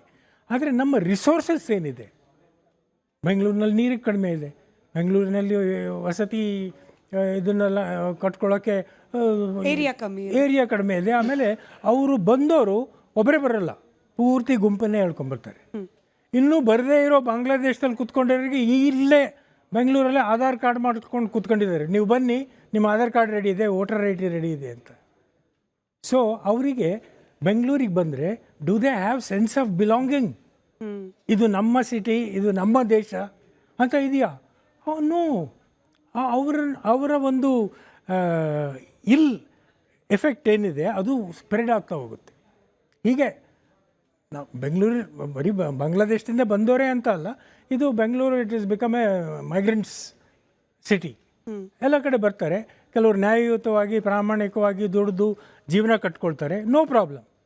ರಿಸೋರ್ಸಸ್ ಹಂಚ್ಕೊಳ್ತಾರೆ, ನೋ ಪ್ರಾಬ್ಲಮ್. ಆದರೆ ಇವರು ಬಂದಿರೋದು ನ್ಯಾಯಯುತವಾಗಿ ದುಡಿಯೋಕ್ಕೆ ಎಷ್ಟು ಬರ್ತಾರೋ ಗೊತ್ತಿಲ್ಲ, ಬಟ್ ದೇಶಕ್ಕಂತೂ ಇವರು ಮಾರಕ. ಸರಿ, ಹರಿ ಸರ್, ಜಮ್ಮು ಕಾಶ್ಮೀರದ ವಿಚಾರವನ್ನು ಪರೋಕ್ಷ ಪ್ರಸ್ತಾಪ ಮಾಡ್ತಾ ಇದ್ರು. ಈ ಗೌರ್ಮೆಂಟ್ ಬಂದ ಮೇಲೆ, ಅಂದರೆ ಮೋದಿ ಅವ್ರ ನೇತೃತ್ವದ NDA ಸರ್ಕಾರ ಬಂದ ಮೇಲೆ ಆತಂಕವಾದಿಗಳ ಆತಂಕ ಕಡಿಮೆ ಆಗಿದೆ, ಅಟ್ಯಾಕ್ಗಳು ಕಡಿಮೆ ಆಗಿದೆ, ಒಳಗೆ ನುಗ್ಗೋ ಪ್ರಮಾಣ ಕಡಿಮೆ, ನಿಂತೇ ಹೋಗಿದೆ ಅಂತಲ್ಲ, ಕಮ್ಮಿ ಆಗಿದೆ ಅನ್ನೋ ಒಂದು ಕಡೆಯ ನರೇಟಿವ್. ಇದಕ್ಕೆ ಉಲ್ಟಾ ಅನ್ನೋ ರೀತಿಯಲ್ಲಿ ತೀರಾ ಇತ್ತೀಚೆಗೆ ನಡೀತು. ಅಮರನಾಥ್ ಯಾತ್ರೆ ಸಂದರ್ಭದಲ್ಲಿ ಭದ್ರತಾ ಪಡೆಗಳ ಮೇಲಾದ ಗುಂಡಿನ ದಾಳಿ ಬೇಕು ಅಂತ ಟಾರ್ಗೆಟ್ ಮಾಡಿಕೊಂಡು ಇದೀಗ ಗೌರ್ಮೆಂಟ್ ಅಫಿಷಿಯಲ್ಸ್ಗಳ ಲಿಸ್ಟನ್ನ ಬಿಡುಗಡೆ ಮಾಡಿದೆ ರೆಸಿಸ್ಟೆಂಟ್ ಫ್ರಂಟು. ಹೀಗೆಲ್ಲ ಇರುವಾಗ ನಿಜಾನ ಭಾರತದ ಮುಕುಟ ಜಮ್ಮು ಕಾಶ್ಮೀರ ಇನ್ನೂ ಕೂಡ ಸೇಫ್ ಆಗಿಲ್ವಾ, 370 ಆದಮೇಲೂ ಕೂಡ ಇನ್ನೂ ಸೇಫ್ ಆಗಿಲ್ವಾ, ಈ ರೀತಿಯ ಪ್ರಶ್ನೆಗಳು ಕೂಡ ಹುಟ್ಟುಬಿಡುತ್ತೆ. ನೋಡಿ, 370 ಆದಮೇಲೆ ಜಮ್ಮು ಕಾಶ್ಮೀರದ್ದು ಬಹಳ ಬದಲಾವಣೆ ಬಂದಿದೆ. ಅದು ಉಗ್ರವಾದಿಗಳಾಗಲಿ, ಉಗ್ರವಾದಿಗಳ ಫಂಡಿಂಗ್ ಆಗಲಿ, ತುಂಬ ಜನಗಳಿಗೆ ಜೈಲಿಗೂ ಸಹ ಕಳಿಸಿದ್ದಾರೆ. ಉಗ್ರವಾದಿ ಫಂಡ್ಸ್ ಮಾಡೋದು ಅದೆಲ್ಲ ಇದೆ. ನಾವು ಎಲ್ಲ ಕರೆಕ್ಟಾಗಿದೆ. ನಾವು ರೀಸೆಂಟಾಗಿ ನೋಡೋದಾದರೆ ಅಲ್-ಖೈದಾ ಗ್ರೂಪ್ಸ್ ಕೆಂಪುಕೋಟೆಯಲ್ಲಿ ಏನು ಸ್ಫೋಟ ಮಾಡಿ ತುಂಬ ಜನ ತೀರೋದ್ರು, ಸತ್ತೋದ್ರು, ಅದು ಅಲ್-ಖೈದಾ ಸ್ಪಾನ್ಸರ್ಡ್. ಅದು ಈಗ ರೀಸೆಂಟ್ ಇನ್ವೆಸ್ಟಿಗೇಷನಲ್ಲಿ ಕ್ಲಿಯರ್ ಆಗಿದೆ. ಅದು ಸೊ ನಾವು ತಕ್ಕ ಮಟ್ಟಿಗೆ ಆಗಿದೆ. ಉಗ್ರವಾದಿತ್ವದ ಬಗ್ಗೆ ನಮ್ಮ ಇಂಟೆಲಿಜೆನ್ಸ್ ಬಹಳ ಅಲರ್ಟ್ ಆಗಿರೋದ್ರಿಂದ ಬೇಕಾದಷ್ಟು ಭಾವಗಡಗಳಿಂದ ಸ್ಟಾಪ್ ಮಾಡಿದೆ. ಸ್ವಲ್ಪ ವರ್ಷಗಳ ಮುಂಚೆ 370ಗಿಂತ ಮುಂಚೆ ಅಕ್ಷರಧಾಮ ಟೆಂಪಲ್ಸ್ಗಳಾಗಲಿ, ಪಠಾನ್ಕೋಟ್ ಕಂಟೋನ್ಮೆಂಟಿಂದಾಗಲಿ, ಏರ್ಫೋರ್ಸ್ ಬೇಸ್ ಆಗಲಿ, ಎಲ್ಲ ಕಡೆನೂ ಸಹ ಅವರ ಅಟ್ಯಾಕ್ ಆಗಿದೆ ಉಗ್ರವಾದಿಗಳದ್ದು. Even in Bangalore, even in Karnataka, ಈ ISI ಏಜೆಂಟ್ಸ್ಗಳದ್ದು ಭಾಳ ಜೋರಾಗಿ ನಡೀತಾ ಇದೆ. ನೆನ್ನೆ ಮೊನ್ನೆ ನೋಡ್ತಾ ಇದ್ದೀವಿ, ಎಲ್ಲ ಇವ್ರನ್ನ ಟ್ರ್ಯಾಕ್ ಮಾಡ್ತಾ ಇದ್ದಾರೆ. There is no question. ಆದರೂ ಸಹ ಈ ಜನಗಳು ವಿವಿಧ ಕಲ್ಚರ್ಗಳ ಜನಗಳು ಇರೋ ಈ ಸಂದರ್ಭದಲ್ಲಿ ಇವರು ಈಸಿಲಿ ಟಾರ್ಗೆಟ್ ಆಗ್ತಾ ಇದ್ದಾರೆ. ಯಾರಿಗೆ? ISI ಏಜೆಂಟ್ಸ್ಗಳಿಗೆ, ಫಾರಿನ್ ಏಜೆಂಟ್ಸ್ಗಳಿಗೆ ಈಸಿಲಿ ಟಾರ್ಗೆಟ್ ಆಗ್ತಾ ಇದ್ದಾರೆ. ಅವ್ರಿಗೆಲ್ಲ ಟಾರ್ಗೆಟ್ ಆಗೋರೆಲ್ಲ ನಾವು ಫಸ್ಟಿಗೆ ನಾನು ತಿಳ್ಕೊಂಡೆ ಇದು ಬರೀ ಅನ್ಎಂಪ್ಲಾಯ್ಡ್ ಯೂತ್ಸ್ಗಳಿಗೆ ಇವರು ಟಾರ್ಗೆಟ್ ಮಾಡ್ತಾ ಇದ್ದಾರೆ, ಇಲ್ಲ ಎಜುಕೇಷನ್ ಇಲ್ಲದವರಿಗೆ ಮಾಡ್ತಾ ಇದ್ದಾರೆ ಅಂತ. ಆದರೆ ಕೆಂಪುಕೋಟೆಯಲ್ಲಿ ಆಗಿದ್ದೆಲ್ಲ ಡಾಕ್ಟರ್ಗಳು, ದೇವರ್ ಆಲ್ ಸ್ಪೆಷಲಿಸ್ಟ್. ಆ ಸ್ಪೆಷಲಿಸ್ಟ್ ಅಲ್ಲೇ ಕೂತ್ಕೊಂಡು ಬಾಂಬೆ ಆಗಿ ಜೋಡಿಸೋದು ಅಂತೇಳಿ ಅಲ್ಲೇ ಜೋಡಿಸ್ಕೊಂಡು ಬಂದಿದ್ದಾರೆ. ಸೊ ಇದು ಫಾರಿನ್ ಪಾಕಿಸ್ತಾನದವರು ಹೇಳ್ದಾಗೆ ಜನರಲ್ ಜಿಯಾವುಲ್ ಹಕ್ಕಿಗಿಂತ ಮುಂಚೆ ಒಬ್ಬ ಇದ್ದ, we will bleed India in 1000 cuts. 1000 cut ಮಾಡ್ತೀವಿ. ಆ ಕಟ್ ಅಂತ ಹೇಳಿದ್ರೆ ಈ ರೀತಿ ಧ್ವಂಸ ಕಾರ್ಯಗಳನ್ನು ಮಾಡಿ ಇಂಡಿಯಾ ಯಾವಾಗಲೂ ರಕ್ತ ಹರಿಸ್ತಾ ಇರಬೇಕು ಅನ್ನೋ ಒಂದು ಧ್ಯೇಯ ಅವ್ರದ್ದು, ನಮ್ಮ ಶತ್ರುಗಳದ್ದು. ಸೊ ಇಂಥ ಸನ್ನಿವೇಶದಲ್ಲಿ ನಾವು ಯಾವ ಟೈಮಲ್ಲೂ ಸಹ ಸಮಾಧಾನವಾಗಿ ನಿದ್ದೆ ಮಾಡುವ ಹಾಗಿಲ್ಲ. ನಮ್ಮ ಇಂಟೆಲಿಜೆನ್ಸ್ ಏಜೆನ್ಸಿ, ನಮ್ಮ ಸೇನೆ ಆಗಲಿ ಯಾವುದು ನಾವು ಸಮಾಧಾನವಾಗಿಲ್ಲ. 1000 ಗಟ್ಟಲೆ ರೈಲುಗಳು ಹೋಗ್ತಾ ಇದೆ, ಏರೋಪ್ಲೇನ್ಗಳು ಹೋಗ್ತಾ ಇದೆ, ನಮ್ಮ ದಿನನಿತ್ಯ ಪೂಜೆ ಪುರಸ್ಕಾರಗಳು ಅಲ್ಲಿ ಇಲ್ಲಿ ಎಲ್ಲ ನಡೀತಾ ಇದೆ. ಯಾವ ಟೈಮಲ್ಲಿ ಯಾವನಾದರೂ ಗ್ರೆನೇಡ್ ಬಿಸಾಡಿದರೆ ಇಲ್ಲ ಏನೇ ಆದರೂ ಸಹ ಹೇಳಲಿಕ್ಕಾಗೋದಿಲ್ಲ. ಇದು ಫುಲ್ ಪ್ರೂಫ್ ಆಗಬೇಕಂತ ಹೇಳಿದರೆ ಜನಗಳ ಸಹಕಾರ ಬೇಕು, ನಮ್ಮ ಜನಗಳ ಸಹಕಾರ ಬೇಕು. ಅವ್ರ ಪೊಲೀಸ್ನವರಿಗೆ ಅವರಿಗೆಲ್ಲ ಏನೋ ಅನುಮಾನಾಸ್ಪದವಾಗಿ ಯಾರು ಕಂಡ್ರೂ ಸಹ ಇಮಿಡಿಯೇಟಾಗಿ ಹೇಳಿ ಅದನ್ನು ನಾವು ತಡೆಗಟ್ಟಬೇಕು. ಬರೀ ಸೈನ್ಯ ಒಂದೇ ಉತ್ತರ ಅಲ್ಲ. ಸೊ ಬಟ್ ತಕ್ಕ ಮಟ್ಟಿಗೆ ನಾನು ಹೇಳೋದಾದರೆ 75% ಉಗ್ರವಾದಿತ್ವಕ್ಕೆ ಬ್ರೇಕ್ ಬಿದ್ದಿದೆ. ಆದರೂ ಸಹ ನಾವು ಹೇಳಲಿಕ್ಕಾಗೋದಿಲ್ಲ ಯಾವ ಟೈಮಲ್ಲಿ ಏನಾಗ್ತಾ ಇದೆ ಅಂತೇಳಿ. ಅದರ ಬಗ್ಗೆ ಭಾಳ ಕೇರ್ಫುಲ್ಲಾಗಿ ನಾವು ಮುಂದೆ ಹೋಗಬೇಕು. ಜನ್ ಆಲ್ಫಾಗಳಲ್ಲಿ ದೇಶದ ಕಡೆಗೆ ಭಕ್ತಿ ಹೆಚ್ಚಾಗಬೇಕು, ಪ್ರೀತಿ ಹೆಚ್ಚಾಗಬೇಕು ಅಂತ ಹೇಳ್ತಾ ಇದ್ವಿ. ಇದು ಜನ್ ಆಲ್ಫಾ ಬೀಟಾಗಿಂತ ಚಿಕ್ಕದ ಅಂತ ಹೇಳಿ ವಲ್ಲಭಿ ಅಲ್ಲ. ವಲ್ಲಭಿ, ಥ್ಯಾಂಕ್ ಯು ಸೋ ಮಚ್ ಪುಟಾಣಿ, ತುಂಬ ಚೆನ್ನಾಗಿ ಹಾಡ್ತಿ, ಕಂಟಿನ್ಯೂ ಮಾಡಿ ಹೀಗೇನೆ. ಇನ್ನೂ ಸಾಕಷ್ಟು ವಿಚಾರಗಳು ಮಾತನಾಡೋದಿದೆ. ಅದರಲ್ಲೂ ಬಹಳ ಮುಖ್ಯವಾಗಿ ಅಮೇರಿಕಾ ಪ್ರಬಲ ರಾಷ್ಟ್ರ, ವಿಶ್ವದ ದೊಡ್ಡಣ್ಣ ಅಂತ ಹೇಳಿ ನಾವು ಮಾತನಾಡ್ತಾ ಇರ್ತೀವಿ. ಅಮೇರಿಕದ ಪಾತ್ರ ಏನು ಭಾರತದ ಈ ಯಶಸ್ಸಿನ ಜರ್ನಿಯಲ್ಲಿ ಅನ್ನೋ ಪ್ರಶ್ನೆ ಇದೆ. ನಿಜವಾಗ್ಲೂ ಅಮೇರಿಕಾ ನಮಗೆ ಮಿತ್ರ ರಾಷ್ಟ್ರವಾ ಶತ್ರು ರಾಷ್ಟ್ರವಾ ಅಂತ ಹೇಳಿ ಮುರಳಿ ಸರ್ ಇದೊಂದು ದೊಡ್ಡ ಗೊಂದಲ ಇದೆ. ಒಂದು ಸತಿ ಟ್ರಂಪ್ ಬಂದು ಹೇಳ್ತಾರೆ ಮೋದಿ ಗ್ರೇಟೆಸ್ಟ್ ಲೀಡರ್ ಅಂತ, ಇನ್ನೊಂದು ಸತಿ ಟ್ರಂಪ್ ಕಡೆಯಿಂದ ಬರುತ್ತೆ ನಾನೇ ಯುದ್ಧ ನಿಲ್ಲಿಸಿದ್ದು, ನಾನು ಹೇಳ್ದಂಗೆ ಭಾರತ ತಾರೀಫನ್ನು ಕೊಡಬೇಕು ಅಂತ ಹೇಳಿ. ಸೊ ಅಮೇರಿಕಾದ ಪಾತ್ರನೇ ಕನ್ಫ್ಯೂಸಿಂಗ್ ಆಗಿದೆ ಅಂತ, ನಮ್ಮನ್ನು ಅಂದರೆ ಭಾರತೀಯರನ್ನು ಕನ್ಫ್ಯೂಸ್ ಮಾಡ್ತಾ ಇದೆ ಅಂತ. ನೋಡಿ ರಾಷ್ಟ್ರಪತಿ ಟ್ರಂಪ್ನ ಅವ್ರ ಜನನೇ ಬಿಲೀವ್ ಮಾಡಲ್ಲ. ಅವ್ರ ದೇಶದಲ್ಲಿ ಅವ್ನಿಗೆ ಯಾವ ಥರ ಗೌರವ ಇಲ್ಲ. ಆಮೇಲೆ ನಮ್ಮ ದೇಶ ಆಮೇಲೆ ಅಮೇರಿಕಾ ಸಂಬಂಧ ಅದು ಅಮೇರಿಕನ್ಸ್ಗೆ ಅದರಲ್ಲಿ ಇಂಟ್ರೆಸ್ಟೂ ಇಲ್ಲ. ಭಾಳ ಮುಖ್ಯವಾಗಿ ಒಂದು ನಾವು ಅರ್ಥ ಮಾಡ್ಕೋಬೇಕು, ನಮ್ಮ ದೇಶದ ಸಂಬಂಧ ಇವತ್ತು ಇಂಟರ್ನ್ಯಾಷನಲ್ ಕಮ್ಯುನಿಟಿ ಜೊತೆಗೆ ಯಾವ ಥರ ಇದೆ ಅಂದರೆ ಇಟ್ಸ್ ಆಲ್ ಟ್ರೇಡ್ ಓರಿಯೆಂಟೆಡ್. ನಾವು ಯಾರ ಜೊತೆ ಡಿಫೆನ್ಸ್ ಪ್ಯಾಕ್ಟ್ ಮಾಡ್ಕೊಂಡಿಲ್ಲ. ಕ್ವಾಡ್ ಒಂದು ಬಿಟ್ಟರೆ ಯಾರ ಹತ್ರನೂ ಡಿಫೆನ್ಸ್ ಪ್ಯಾಕ್ಟ್ ಮಾಡಿಲ್ಲ. ಈಗ ನಮಗೇನಾದ್ರು ತೊಂದರೆ ಆದರೆ ಅವ್ರು ಬಂದು ನಮ್ಗೆ ಸಹಾಯ ಮಾಡ್ತಾರಾ? ಖಂಡಿತ ಇಲ್ಲ. ಯಾಕೆಂದರೆ ನಮ್ಮ ಫಾರಿನ್ ಪಾಲಿಸಿ ನೋಡಿ, ವಿದೇಶಾಂಗ ನೀತಿ ನೋಡಿ, ನಾವು ಯಾವತ್ತೂ ಒಂದು ಫರ್ಮ್ ಸ್ಟ್ಯಾಂಡ್ ಎಲ್ಲೂ ತೊಗೊಂಡಿಲ್ಲ. ರಷ್ಯಾ ಉಕ್ರೇನ್ ಇರ್ಬೋದು, ಅಥವಾ ಇಸ್ರೇಲ್ ಹಮಾಸ್ ಇರ್ಬೋದು, ಅಥವಾ ಇತ್ತೀಚೆಗೆ ಇಸ್ರೇಲ್ USA ವರ್ಸಸ್ ಇರಾನ್ ಇರ್ಬೋದು. ಯಾಕೆಂದರೆ ನಮ್ಗೆ ಎಲ್ಲ ದೇಶಗಳು ಬೇಕು, ಎಲ್ಲ ದೇಶಗಳು ಮಿತ್ರತೆ ಇದೆ. ನಾವು ಇವತ್ತು ಆ ದೇಶ ಸರಿ, ಈ ದೇಶ ತಪ್ಪು ಅಂತ ಹೇಳೋಕ್ಕಾಗಲ್ಲ. ಆಮೇಲೆ ಎರಡನೇದಾಗಿ ನಮ್ಮ ಸೆಕ್ಯೂರಿಟಿ ಕೌನ್ಸಿಲಲ್ಲಿ ನಮ್ಮದು ಸೀಟೇ ಇಲ್ಲ. ಆಮೇಲೆ ಇದರೊಳಗೆ ಯುನೈಟೆಡ್ ನೇಷನ್ಸಲ್ಲಿ ಅದು ಟೂತ್ಲೆಸ್ ಆರ್ಗನೈಸೇಷನ್ ಅದು. ಆದರೆ ಇವತ್ತು ಪ್ರೆಸಿಡೆಂಟ್ ಟ್ರಂಪ್ ಏನು ಮಾಡ್ತಾ ಇದ್ದಾರೆ ಇದು ದೇಶದಲ್ಲಿ, ಆಮೇಲೆ ಅವರು ಯಾವ ಥರ ಅವರು ಬೇರೆ ಇತರೆ ದೇಶಗಳಿಗೆ ಯಾವ ಥರ ಅದನ್ನು ತೊಂದರೆಗಳು ಮಾಡ್ತಾ ಇದ್ದಾರೆ, ಅದನ್ನು ಅವ್ರ ದೇಶದವರೇ ಇಷ್ಟಪಡಲ್ಲ. ನಮ್ಮ ದೇಶ ನಮ್ಮ ಪಾಲಿಸಿ ಬಹಳ ಕ್ಲಿಯರ್ ಆಗಿದೆ. ನಾವು ಟ್ರಂಪ್ ಬಂದ ಮೇಲೆ, ಅಧ್ಯಕ್ಷರಾದ ಮೇಲೆ ಅವ್ರನ್ನ ನಂಬೋಕ್ಕೆ ಸಾಧ್ಯವೇ ಇಲ್ಲ ಅನ್ನೋ ಒಂದು ಪಾಲಿಸಿ ಅದು ಜನಕ್ಕೆ ಗೊತ್ತಾಗಿದೆ. ನಮ್ಮ ವಿದೇಶಾಂಗ ಪಾಲಿಸಿನೂ ಅದೇ ಥರ ಇದೆ. ಉದಾಹರಣೆಗೆ ನಾವು ಝೀರೋ ಟ್ಯಾರಿಫ್ ಇದನ್ನು ಅಮೇರಿಕಾ ಜೊತೆಗೆ ಬೈಡೆನ್ ಇದ್ದಾಗಿಂದ ಮಾಡ್ತಾ ಇದ್ದೀವಿ, ಆಗಲಿಲ್ಲ. ಆದರೆ ಎಲ್ಲ ಇದನ್ನು ಉರ್ಸುಲಾ ಬಂದಾಗ ನಮ್ಮ ದೇಶ ಯುರೋಪಿಯನ್ ಯೂನಿಯನ್ನು ಎಲ್ಲ ಯುರೋಪಿಯನ್ ರಾಷ್ಟ್ರಗಳ ಜೊತೆ ಮಾಡ್ಕೊಂಡ್ವಿ. ಈಗ ಏನಾಗಿದೆ, ಎನಿಮಿ ಈಸ್ ಅವರ್ ಫ್ರೆಂಡ್ ಈ ಥರ ಆಗೋಗಿದೆ. ಈಗ ನಾವು ಅಮೇರಿಕಾ ಮೇಲೆ ನಾವು ಯಾವ ಥರನೂ ಡಿಪೆಂಡ್ ಆಗುವಂಗಿಲ್ಲ. ಅವ್ರ ಜೊತೆಗೆ ನಮ್ಮದು ಯಾವ ಥರನೂ ಇದರೊಳಗೆ ಡಿಫೆನ್ಸ್ ಪ್ಯಾಕ್ಟ್ ಇಲ್ಲೇ ಇಲ್ಲ. ಡಿಫೆನ್ಸ್ ಪ್ಯಾಕ್ಟ್ ಇದನ್ನು ಯಾತಕ್ಕೆ ಮಾಡ್ಕೊಳ್ಳಲ್ಲ ಅಂದರೆ ಅದರಿಂದ ನಮಗೆ ಘಾತಕ ಮಾಡ್ಕೊಳ್ಳೋದ್ರಿಂದ. ಆಮೇಲೆ ಎರಡನೇದು, ಪ್ರತಿಯೊಂದಕ್ಕೂ there is a price to pay. ಇದರೊಳಗೆ ಟ್ರಂಪ್ ಅಡ್ಮಿನಿಸ್ಟ್ರೇಷನಲ್ಲಿ there is a price to pay. You want something, you scratch my back, I scratch your back policy ಒಂದು. ಸೊ ಆದ್ದರಿಂದ ನಮ್ಮ ದೇಶದ ವಿದೇಶಾಂಗ ನೀತಿ ಆಮೇಲೆ ವಿದೇಶಾಂಗ ಸಚಿವರು ಅವರು ಬಹಳ ಕೇರ್ಫುಲ್ಲಾಗಿ ಒಂದೊಂದು ಸ್ಟೆಪ್ ಇಡ್ತಾ ಹೋಗ್ತಾ ಇದ್ದಾರೆ. ನನಗನ್ಸುತ್ತೆ ಈ ಮಾತನ್ನು ಬಹಳ ಕೂಲಂಕುಷವಾಗಿ ನಿಮ್ಮ ಚಾನಲಲ್ಲೇ ಇದನ್ನು ನಾವು ಚರ್ಚೆ ಮಾಡಿದ್ವಿ ಒಂದು 7-8 ತಿಂಗಳ ಕೆಳಗೆ. ನಮ್ಮ ವಿದೇಶಾಂಗ ಇದರೊಳಗೆ ನೀತಿ ಏನಿದೆ ಅದರಲ್ಲಿ ಏನೂ ತಪ್ಪಿಲ್ಲ, ನಾವು ಮಾಡ್ತಾ ಇರೋ ಸರಿ. ಇದು ನಮಗೆ ಯಾವುದು ಸರಿಯಾಗಿದೆಯೋ, ನಮ್ಮ ದೇಶಕ್ಕೆ ಯಾವುದು ಹಿತಾನೋ ಅದನ್ನು ನಾವು ಪರ್ಸ್ಯೂ ಮಾಡ್ಕೊಂಡು ಹೋಗ್ತಾ ಇದ್ದೀವಿ. ನಾವು ಇದೇ ರಾಷ್ಟ್ರಕ್ಕೆ ನಾವು ಸಪೋರ್ಟ್ ಮಾಡಬೇಕು, ಅವ್ರಿಗೆ ಸಪೋರ್ಟ್ ಮಾಡಬೇಕು, ಇಸ್ರೇಲ್ಗೆ ಸಪೋರ್ಟ್ ಮಾಡಬೇಕು ಅನ್ನೋಂಥ ಯಾವ ನಿರ್ಬಂಧನೂ ಇಲ್ಲ. ಅಮೇರಿಕಾ ಜೊತೆಗಂತೂ ಬಹಳ ನಾವು ಕೇರ್ಫುಲ್ಲಾಗಿ ನಾವು ಡೀಲ್ ಮಾಡ್ತಾ ಇದ್ದೀವಿ. ನಾನು ಕಣ್ಣಾರೆ ನೋಡಿದ್ದೀನಿ, ಅದೇ ದೇಶದಲ್ಲಿ ಕಣ್ಣಾರೆ ನೋಡಿದ್ದೀನಿ. ಅಮೇರಿಕಾ ಆಮೇಲೆ ಇಂಡಿಯಾ ಜೊತೆ ಯಾವ ಥರ ವ್ಯವಹಾರ ಇದೆ, ಯಾವ ಥರ ಸಂಬಂಧ ಇದೆ, ಆ ಟ್ರಂಪ್ ರಿಯಾಕ್ಷನ್ ಏನು ಅಂತ ಅಮೇರಿಕನ್ಸ್ಗೆ ಒಂದು ಸ್ವಲ್ಪನೂ ಇಂಟ್ರೆಸ್ಟ್ ಇಲ್ಲ. ಅವ್ರಿಗೆ ಏನೂ ಇಂಟ್ರೆಸ್ಟ್ ಇಲ್ಲ.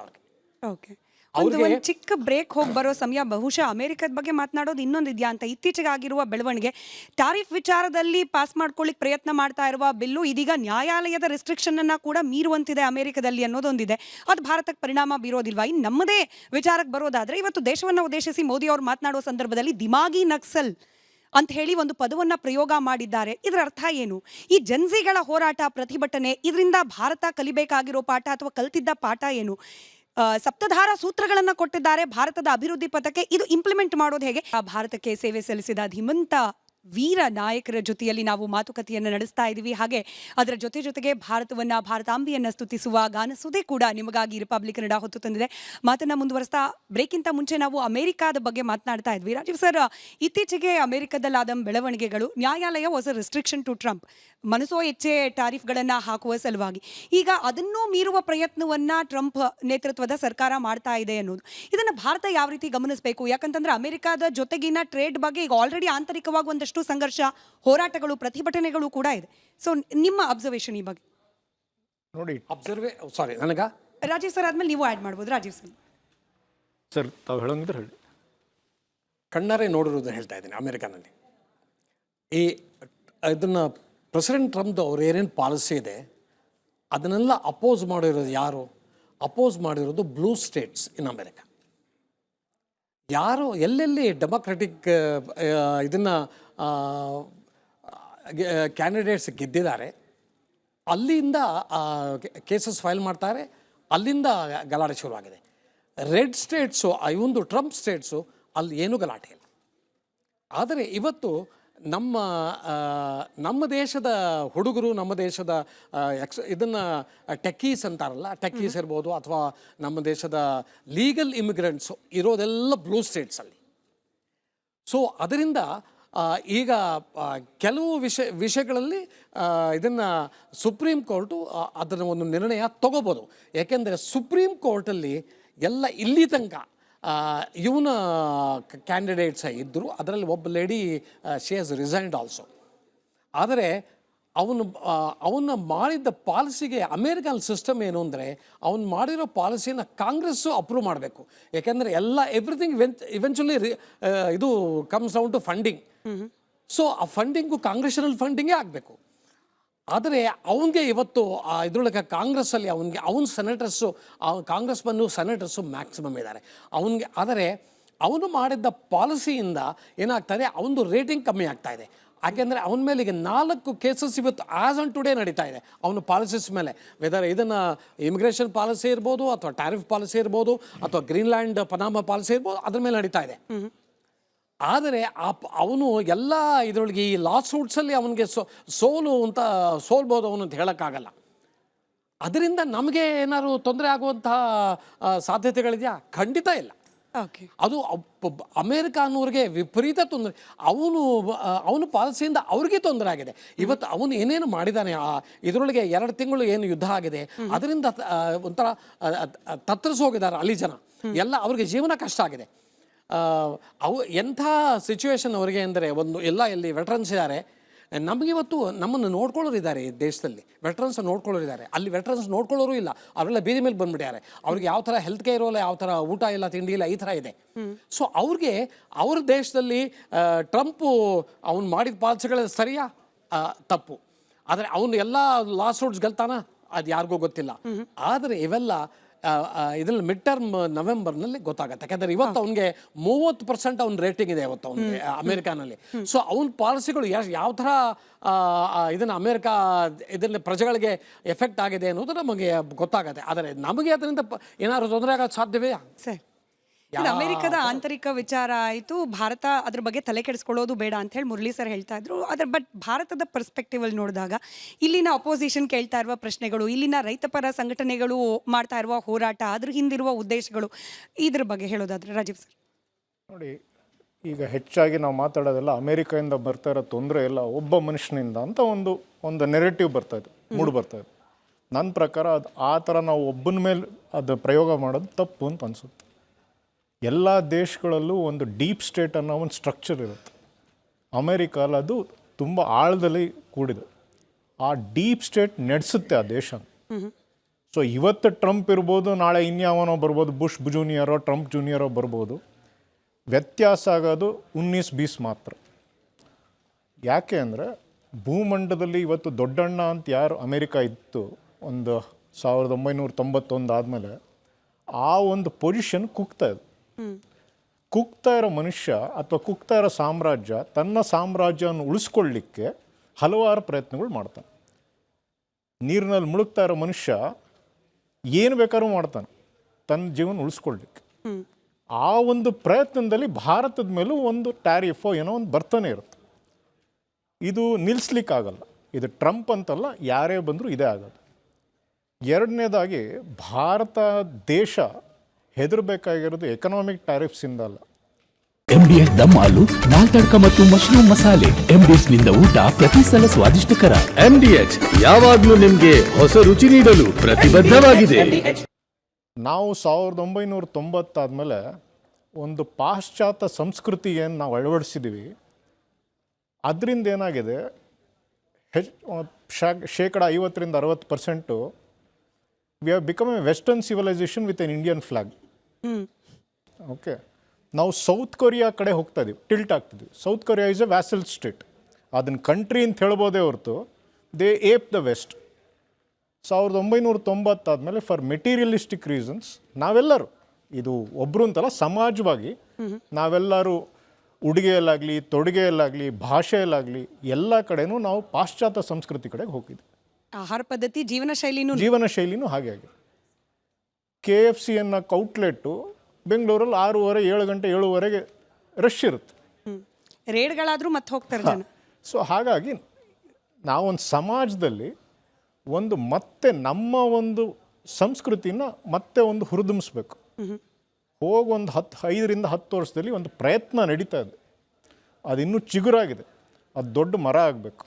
ಆ ಮರ ಆಗೋವರೆಗೂ ನಾವು ನಮ್ಮ ಸಂಸ್ಕೃತಿನ ಕಾಪಾಡ್ಕೋಬೇಕು. ಕಾಪಾಡಲಿಲ್ಲ ಅಂದರೆ ನಮ್ಮ ದೇಶದ ಬಾವುಟ ಅಂತೂ ಇರುತ್ತೆ, ಬೌಂಡ್ರಿನೂ ಇರುತ್ತೆ, but will be US in the mind. ಭಾರತೀಯತೆ ಅನ್ನೋದನ್ನ ಕಳ್ಕೊಂಡ್ಬಿಡ್ತೀವಿ ಬಹುಶಃ ಅಂತ. ಖಂಡಿತ ಕಳ್ಕೊತ ಇದ್ದೀವಿ.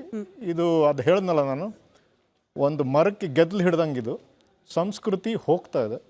ಅದನ್ನು ಕಾಪಾಡ್ಕೊಳ್ಳೋ ಶಕ್ತಿ ನಮಗೆ ಭಗವಂತ ಕೊಡಬೇಕು. PV ಹರಿ ಸರ್ನ ಮಾತನಾಡಿಸ್ಕೊಂಡು ಮತ್ತೊಂದು ಸುಮಧುರವಾದ ಗೀತೆ ನಿಮಗಾಗಿ ರೆಡಿ ಇರುತ್ತೆ ಹರಿ ಸರ್.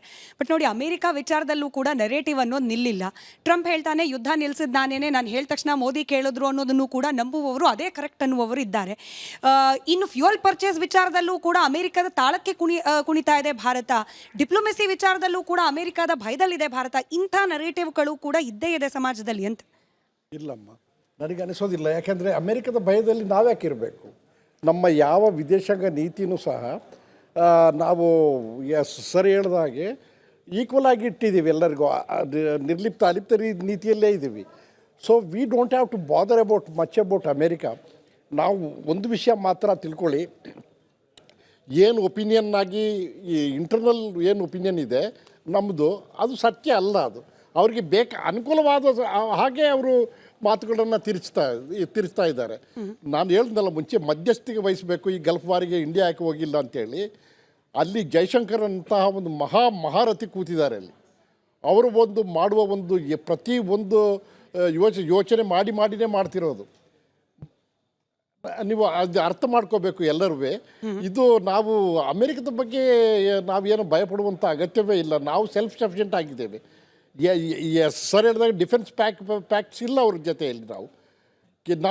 ನಮ್ದು ಅವರ ಯಾವ ಒಂದು ಮರ್ಸಿಫುಲ್ನೆಸ್ಸಲ್ಲಿ ನಾವಿಲ್ಲ. ನಾವು ಒಳ್ಳೆ ಅಭಿವೃದ್ಧಿ ಆಗ್ತಾ ಇದ್ದೇವೆ. ಸೊ ಯಾವ ನೆರೇಟಿವ್ ಬಂದರೂ ಸಹ ನಮಗೆ ಏನು ಮಾಡಲಿಕ್ಕೆ ಆಗೋದಿಲ್ಲ. ನಮ್ಮ ಇನ್ಫ್ಯಾಕ್ಟ್ ಅಮೇರಿಕದ್ದು ಏನು ಇವತ್ತು ಎಕನಾಮಿಕ್ ಇದಿದೆ, ಡೆವಲಪ್ಮೆಂಟ್ ಇದೆ, ಅದು ನಮ್ಮ ಇಂಡಿಯಾದ ಸೈಂಟಿಸ್ಟ್ಗಳು, ಇಂಡಿಯಾದ ಇಂಜಿನಿಯರ್ಸ್ಗಳು, ಇಂಡಿಯಾದ ಡಾಕ್ಟ್ರುಗಳು ಮಾಡ್ತಾ ಇದ್ದಾರೆ. ಅವರ ದೇಶವನ್ನು ಉದ್ಧಾರ ಮಾಡ್ತಾ ಇದ್ದಾರೆ. ಸೊ ಅವ್ರು ನಮಗೇನು ಉದ್ಧಾರ ಮಾಡೋದು? ಅವರಿಂದ ನಾವು ಯಾವ ಒಂದು ಇದು ಇಲ್ಲ, except this oil gulf war ದೆಸೆಯಿಂದ ಆಗ್ತಾ ಇದೆ. ಸೊ ನನಗೆ ಅನಿಸೋದಿಲ್ಲ ಈ ರೀತಿ ಏನಾದರೂ ಭಯ ಪಡುವಂಥ ಒಂದು ಇದಿಲ್ಲ. We are self sufficient for all the thing. Very quickly ನಾನು ಹಾಡಿಗೆ ಹೋಗೋಕೆ ಮುಂಚೆ ಸುದರ್ಶನ್ ಸರ್, ಆಪರೇಷನ್ ಸಿಂಧೂರ್ ವಿಚಾರದಲ್ಲೂ ಅಮೆರಿಕ ಪ್ರೆಸಿಡೆಂಟ್ ಟ್ರಂಪ್ ಅವರ ಹೇಳಿಕೆ ಭಾರಿ ಚರ್ಚೆಗೆ ಈ ದಿನ ಕೂಡ ಆಗ್ತಾ ಇದೆ. ಅವ್ರು ಹೇಳಿದ್ದಕ್ಕೆ ಯುದ್ಧ ನಿಲ್ಲಿಸೋದು, ಭಾರತದ ಏನು ಜುಟ್ಟು ಜನವಾರ ಪೂರ್ತಿ ಅಮೆರಿಕದ ಬಳಿ. ನೀವು ಅದರ ಬಗ್ಗೆ ಪುಸ್ತಕ ಕೂಡ ಬರೆದಿದ್ದೀರಿ ಸರ್, ಎಸ್ಪೆಷಲಿ ಆಪರೇಷನ್ ಸಿಂಧೂರ್ ಬಗ್ಗೆ. ನಿಮ್ಮ ಯುವರ್ ಟೇಕ್ ಆನ್ ದಿಸ್? ನೋಡಿ, ಅಲ್ಲಿ ಏನಾಯಿತು ಅಂದರೆ, ಯಾವಾಗ ಏಪ್ರಿಲ್ 22ಕ್ಕೆ ಪೆಹಲ್ಗಾಮ್ ಬೈಸರನ್ ವ್ಯಾಲಿನಲ್ಲಿ ಹಿಂದೂಗಳ ನರಮೇಧ, ಅದು ಭಯೋತ್ಪಾದಕ ದಾಳಿ ಅಲ್ಲ, ಹಿಂದೂಗಳನ್ನು ಆರಿಸಿ ಅವರ ಹೆಂಡತಿ ಮುಂದೆ, ಅವರ ಮಕ್ಕಳ ಮುಂದೆ, ಅವರ ತಂದೆ ಮುಂದೆ ಹೊಡೆದಾಕಿದ್ದು. ಇದು ಭಯೋತ್ಪಾದಕರಲ್ಲ, ಇದು ಪಾಕಿಸ್ತಾನ ರಚಿಸಿದ ಕುತಂತ್ರ, ಷಡ್ಯಂತ್ರ, just to bring out conflict between two religions. ಯಾವಾಗ ಇದರ ಬಗ್ಗೆ ನಾವು ಪ್ರತೀಕಾರ ತಗೊಳ್ಳೇಬೇಕು ಅಂತ ಒಂದು ಹೇಳಿಕೆ, ರಾಜಕೀಯ ನಾಯಕತ್ವದ ಹೇಳಿಕೆ ಬಂದಾಗ, ಮೊಟ್ಟ ಮೊದಲ ನಿರ್ಧಾರ ಸಿಂಧೂ ನದಿಯ ಒಪ್ಪಂದವನ್ನು ಅನಿಶ್ಚಿತವಾಗಿ ತಡೆ ಹಿಡಿಯಲಾಗಿದೆ. ಅದು it is not a kinetic ಅಂದರೆ war, where we use tank, machine guns, fighter planes, submarines ಅದಲ್ಲ. It is non kinetic decision. ಅದರಲ್ಲಿ ಏನಾಯಿತು ಅಂದರೆ, it is a long term ಹೊಡೆತ ಬೀಳುತ್ತೆ ಪಾಕಿಸ್ತಾನಕ್ಕೆ.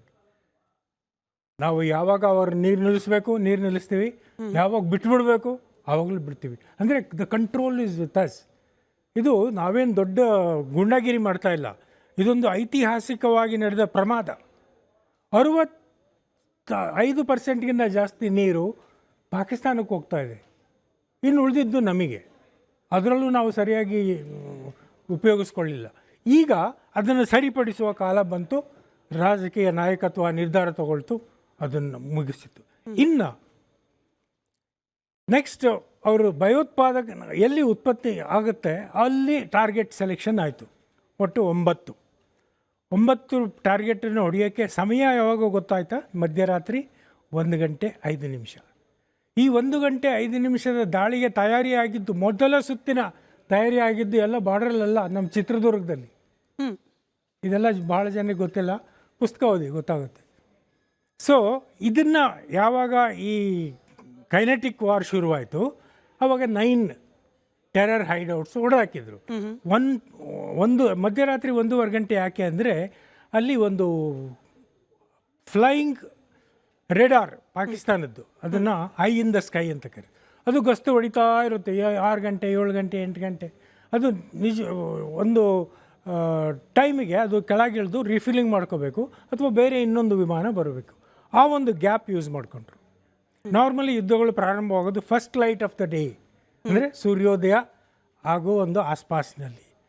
ಸೂರ್ಯೋದಯ ಆಗುವ ಆಸ್ಪಾಸ್ನಲ್ಲಿ ಫರ್ಜ್ ನಮಾಜ್ ಅದಾ ಕರ್ನಾ ಹೈ ಅಂತ ಅಲ್ಲಿ.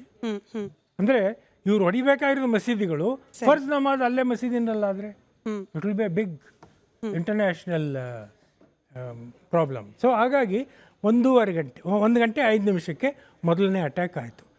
ಆವಾಗ DGMOಗಳು ಇಬ್ಬರು ಮಾತಾಡ್ಕೊಂಡ್ರು, ನೋಡಿ ನಮ್ಮ ಗುರಿ ಇದ್ದಿದ್ದು ಭಯೋತ್ಪಾದಕ ತಾಣಗಳನ್ನ ಹೊಡೆದಾಕಿದ್ದೀವಿ, ಈಗ ನಾವು ಏನೂ ಮಾಡೋಕ್ಕೋಗಲ್ಲ, ನೀವು ಸುಮ್ಮನಿದ್ರೆ ನಾವೇನು ಮಾಡೋಕ್ಕೋಗಲ್ಲ. ಅವ್ರು ಸುಮ್ಮನೆ ಇರ್ತಾರಾ? ಕಿತಾಪತಿ. ಅಂತಾರಾಷ್ಟ್ರೀಯ ಮಟ್ಟದಲ್ಲಿ ಅಂಥ ಮುಖಭಂಗ ಆಗಿದೆ. ಎಷ್ಟು ಕರಾರುವಕ್ಕಾಗಿ ಗೋಪುರದ ಒಳಗಡೆ ಹೋಗಿ ತೂರ್ಕೊಂಡು ಅದು ಅಲ್ಲಿದ್ದವರೆಲ್ಲ ಒಳಗಡೆ ಕುಕ್ ಆಗಿಬಿಟ್ರು. So operation Sindoor became operation Tandoor. So ಅಷ್ಟು ಕರಾರುವಕ್ಕಾಗಿ ನಾವು ಮಿಸೈಲ್ ಕಳಿಸಿದ್ದು. ಅವು ಮುಖಭಂಗ ಆದಮೇಲೆ 2ನೇ ಸುತ್ತಿಗೆ ನಾವು ಅವರ ವಾಯುನೆಲೆಗಳನ್ನು ದಾಳಿ ಮಾಡಬೇಕಾಯ್ತು. ಆ ವಾಯುನೆಲೆ ದಾಳಿ ಮಾಡಿದಾಗ 2 ಜಾಗಗಳಲ್ಲಿ ಒಂದಿಷ್ಟು ಹೆದರಿಕೆ ಶುರುವಾಯಿತು ಇಂಟರ್ನ್ಯಾಷನಲಿ. ಅವರು ಈಗ ನೋಡಿ, ಪಾಕಿಸ್ತಾನ ಮತ್ತು ಭಾರತದ ನಡುವೆ ಒಂದಿಷ್ಟು on 1st January we exchange about nuclear assets, ಎಲ್ಲೆಲ್ಲಿದ್ದಾವೆ ಏನೇನಿದ್ದಾವೆ. Because after all it's a double edge weapon. ಅಲ್ಲಿ ಲೀಕ್ ಆದರೆ ನಮಗೂ ಅಪಾಯ ಇದ್ದೇ ಇರುತ್ತೆ. ಬಟ್ ಅವರು ಸುಳ್ಳು ಹೇಳಿದರು, ಇಲ್ಲಿಲ್ಲ ಅಲ್ಲಿ ಇದೆ ಅಂತ ಏನೋ ಒಂದು ಇದು ಹೇಳಿದರು. ನಾವು ಯಾವಾಗ ಅಲ್ಲಿ ಕಿರಾಣ ಹಿಲ್ಸ್ ಮೇಲೆ ಹೊಡೆದ್ವಿ, ನೂರ್ ಖಾನ್ ಬೇಸ್ ಮೇಲೆ ಹೊಡೆದ್ವಿ, ಆವಾಗ ಅಲ್ಲೂ ಅಷ್ಟೇ ಒಳಗಿನಿದ್ದವರೆಲ್ಲ ಇಷ್ಟು ಆಕ್ಯುರೇಟ್ ದಾಳಿ ಆದ್ರೂ ಕೂಡ ಪ್ರಶ್ನೆ ಮಾಡ್ತಾರೆ ಅಂತಂದ್ರೆ ಪ್ರಶ್ನೆ ಮಾಡುವವರ ಮನಸ್ಥಿತಿ ಏನು ಬಹುಶಃ. ಅದು ನೆಲಮಾಳಿಗೆ ಒಂದು 20 ಅಡಿ ಕಾಂಕ್ರೀಟ್ ಹಾಕಿದ್ರು, ಅದರ ಎಂಟ್ರೆನ್ಸ್ ಒಳಗಡೆ ಬ್ರಹ್ಮೋಸ್ ಹೋಯ್ತು. ಸರಿ, ದಿಮಾಗಿ ನಕ್ಸಲಿಸಂ ಬಗ್ಗೆ ಮಾತನಾಡಿದ್ರು. ಬಹುಶಃ ಮುರಳಿ ಸರ್ ಹಾಗೆ ರಾಜೀವ್ ಸರ್ ಉತ್ತರ ಕೊಡ್ಬೋದು. ಪ್ರಧಾನಿ ನರೇಂದ್ರ ಮೋದಿ ಅವರು ರೆಡ್ ಫೋರ್ಟ್ ಮೇಲೆ ನಿಂತ್ಕೊಂಡು ಅಂದ್ರೆ ನಮ್ಮ ಮನಸ್ಸಿನಲ್ಲಿ ಇರ್ತಕ್ಕಂಥ ದೇಶ ವಿರೋಧಿಯ ಮನಸ್ಥಿತಿ ಇದೆಯಲ್ಲ ಅದನ್ನು ಬದಲಾಯಿಸಬೇಕು ಅಂತ ಹೇಳಿ ಕ್ವಿಕ್ ಆಗಿ ಸರ್ ಹೇಗೆ ಮಾಡಬಹುದು ಅಂತದನ್ನು? ಹೌದು, ಇವತ್ತು ಪ್ರಧಾನಮಂತ್ರಿಗಳು ಮಾತಾಡಿದ್ದು ನಿಜವಾಗಲೂ ಅದು ಅಕ್ಷರಶಃ ನಿಜ. ಇವತ್ತು ನಕ್ಸಲೈಟ್ಸ್ ಪೂರ್ತಿ ತೊಂದರೆ ಎಲ್ಲ ನಾವು ಅದನ್ನು ಬಗೆಹರಿಸಿದ್ವಿ. ಆದರೆ ಅವ್ರ ಮನಸ್ಥಿತಿ ಚೇಂಜ್ ಮಾಡೋಕ್ಕಾಗತ್ತಾ? ನಾವು ನಮ್ಮ ಪಾಲಿಸಿಗಳಿಂದ ಮಾಡ್ಬೋದು, ಮಾಡೋಕ್ಕೆ ಸಾಧ್ಯವಿದೆ. ಅದಕ್ಕೆ ಅವರೇ ಹೇಳಿದ್ರು, ಪ್ರಧಾನಮಂತ್ರಿಗಳೇ ಹೇಳಿದ್ರು, ನಾವು ಸರಿಯಾಗಿ ಇದನ್ನು ಕಾಂಟ್ಯಾಕ್ಟ್ ಬೆಳೆಸಬೇಕು. ಅವ್ರಿಗೆ ಯಾಕೆ ನಕ್ಸಲೈಟ್ ಅನ್ನೋದು ಯಾವ ಥರ ಶುರುವಾಯಿತು, ಭಾಳ ಜನಕ್ಕೆ ಈ ವಿಷಯ ಗೊತ್ತಿರದೇ ಇರ್ಬೋದು. ಇದರೊಳಗೆ ಬಾಗ್ಡೋಗ್ರಾ ಅಂತ ಒಂದು ಜಾಗ ಇದೆ.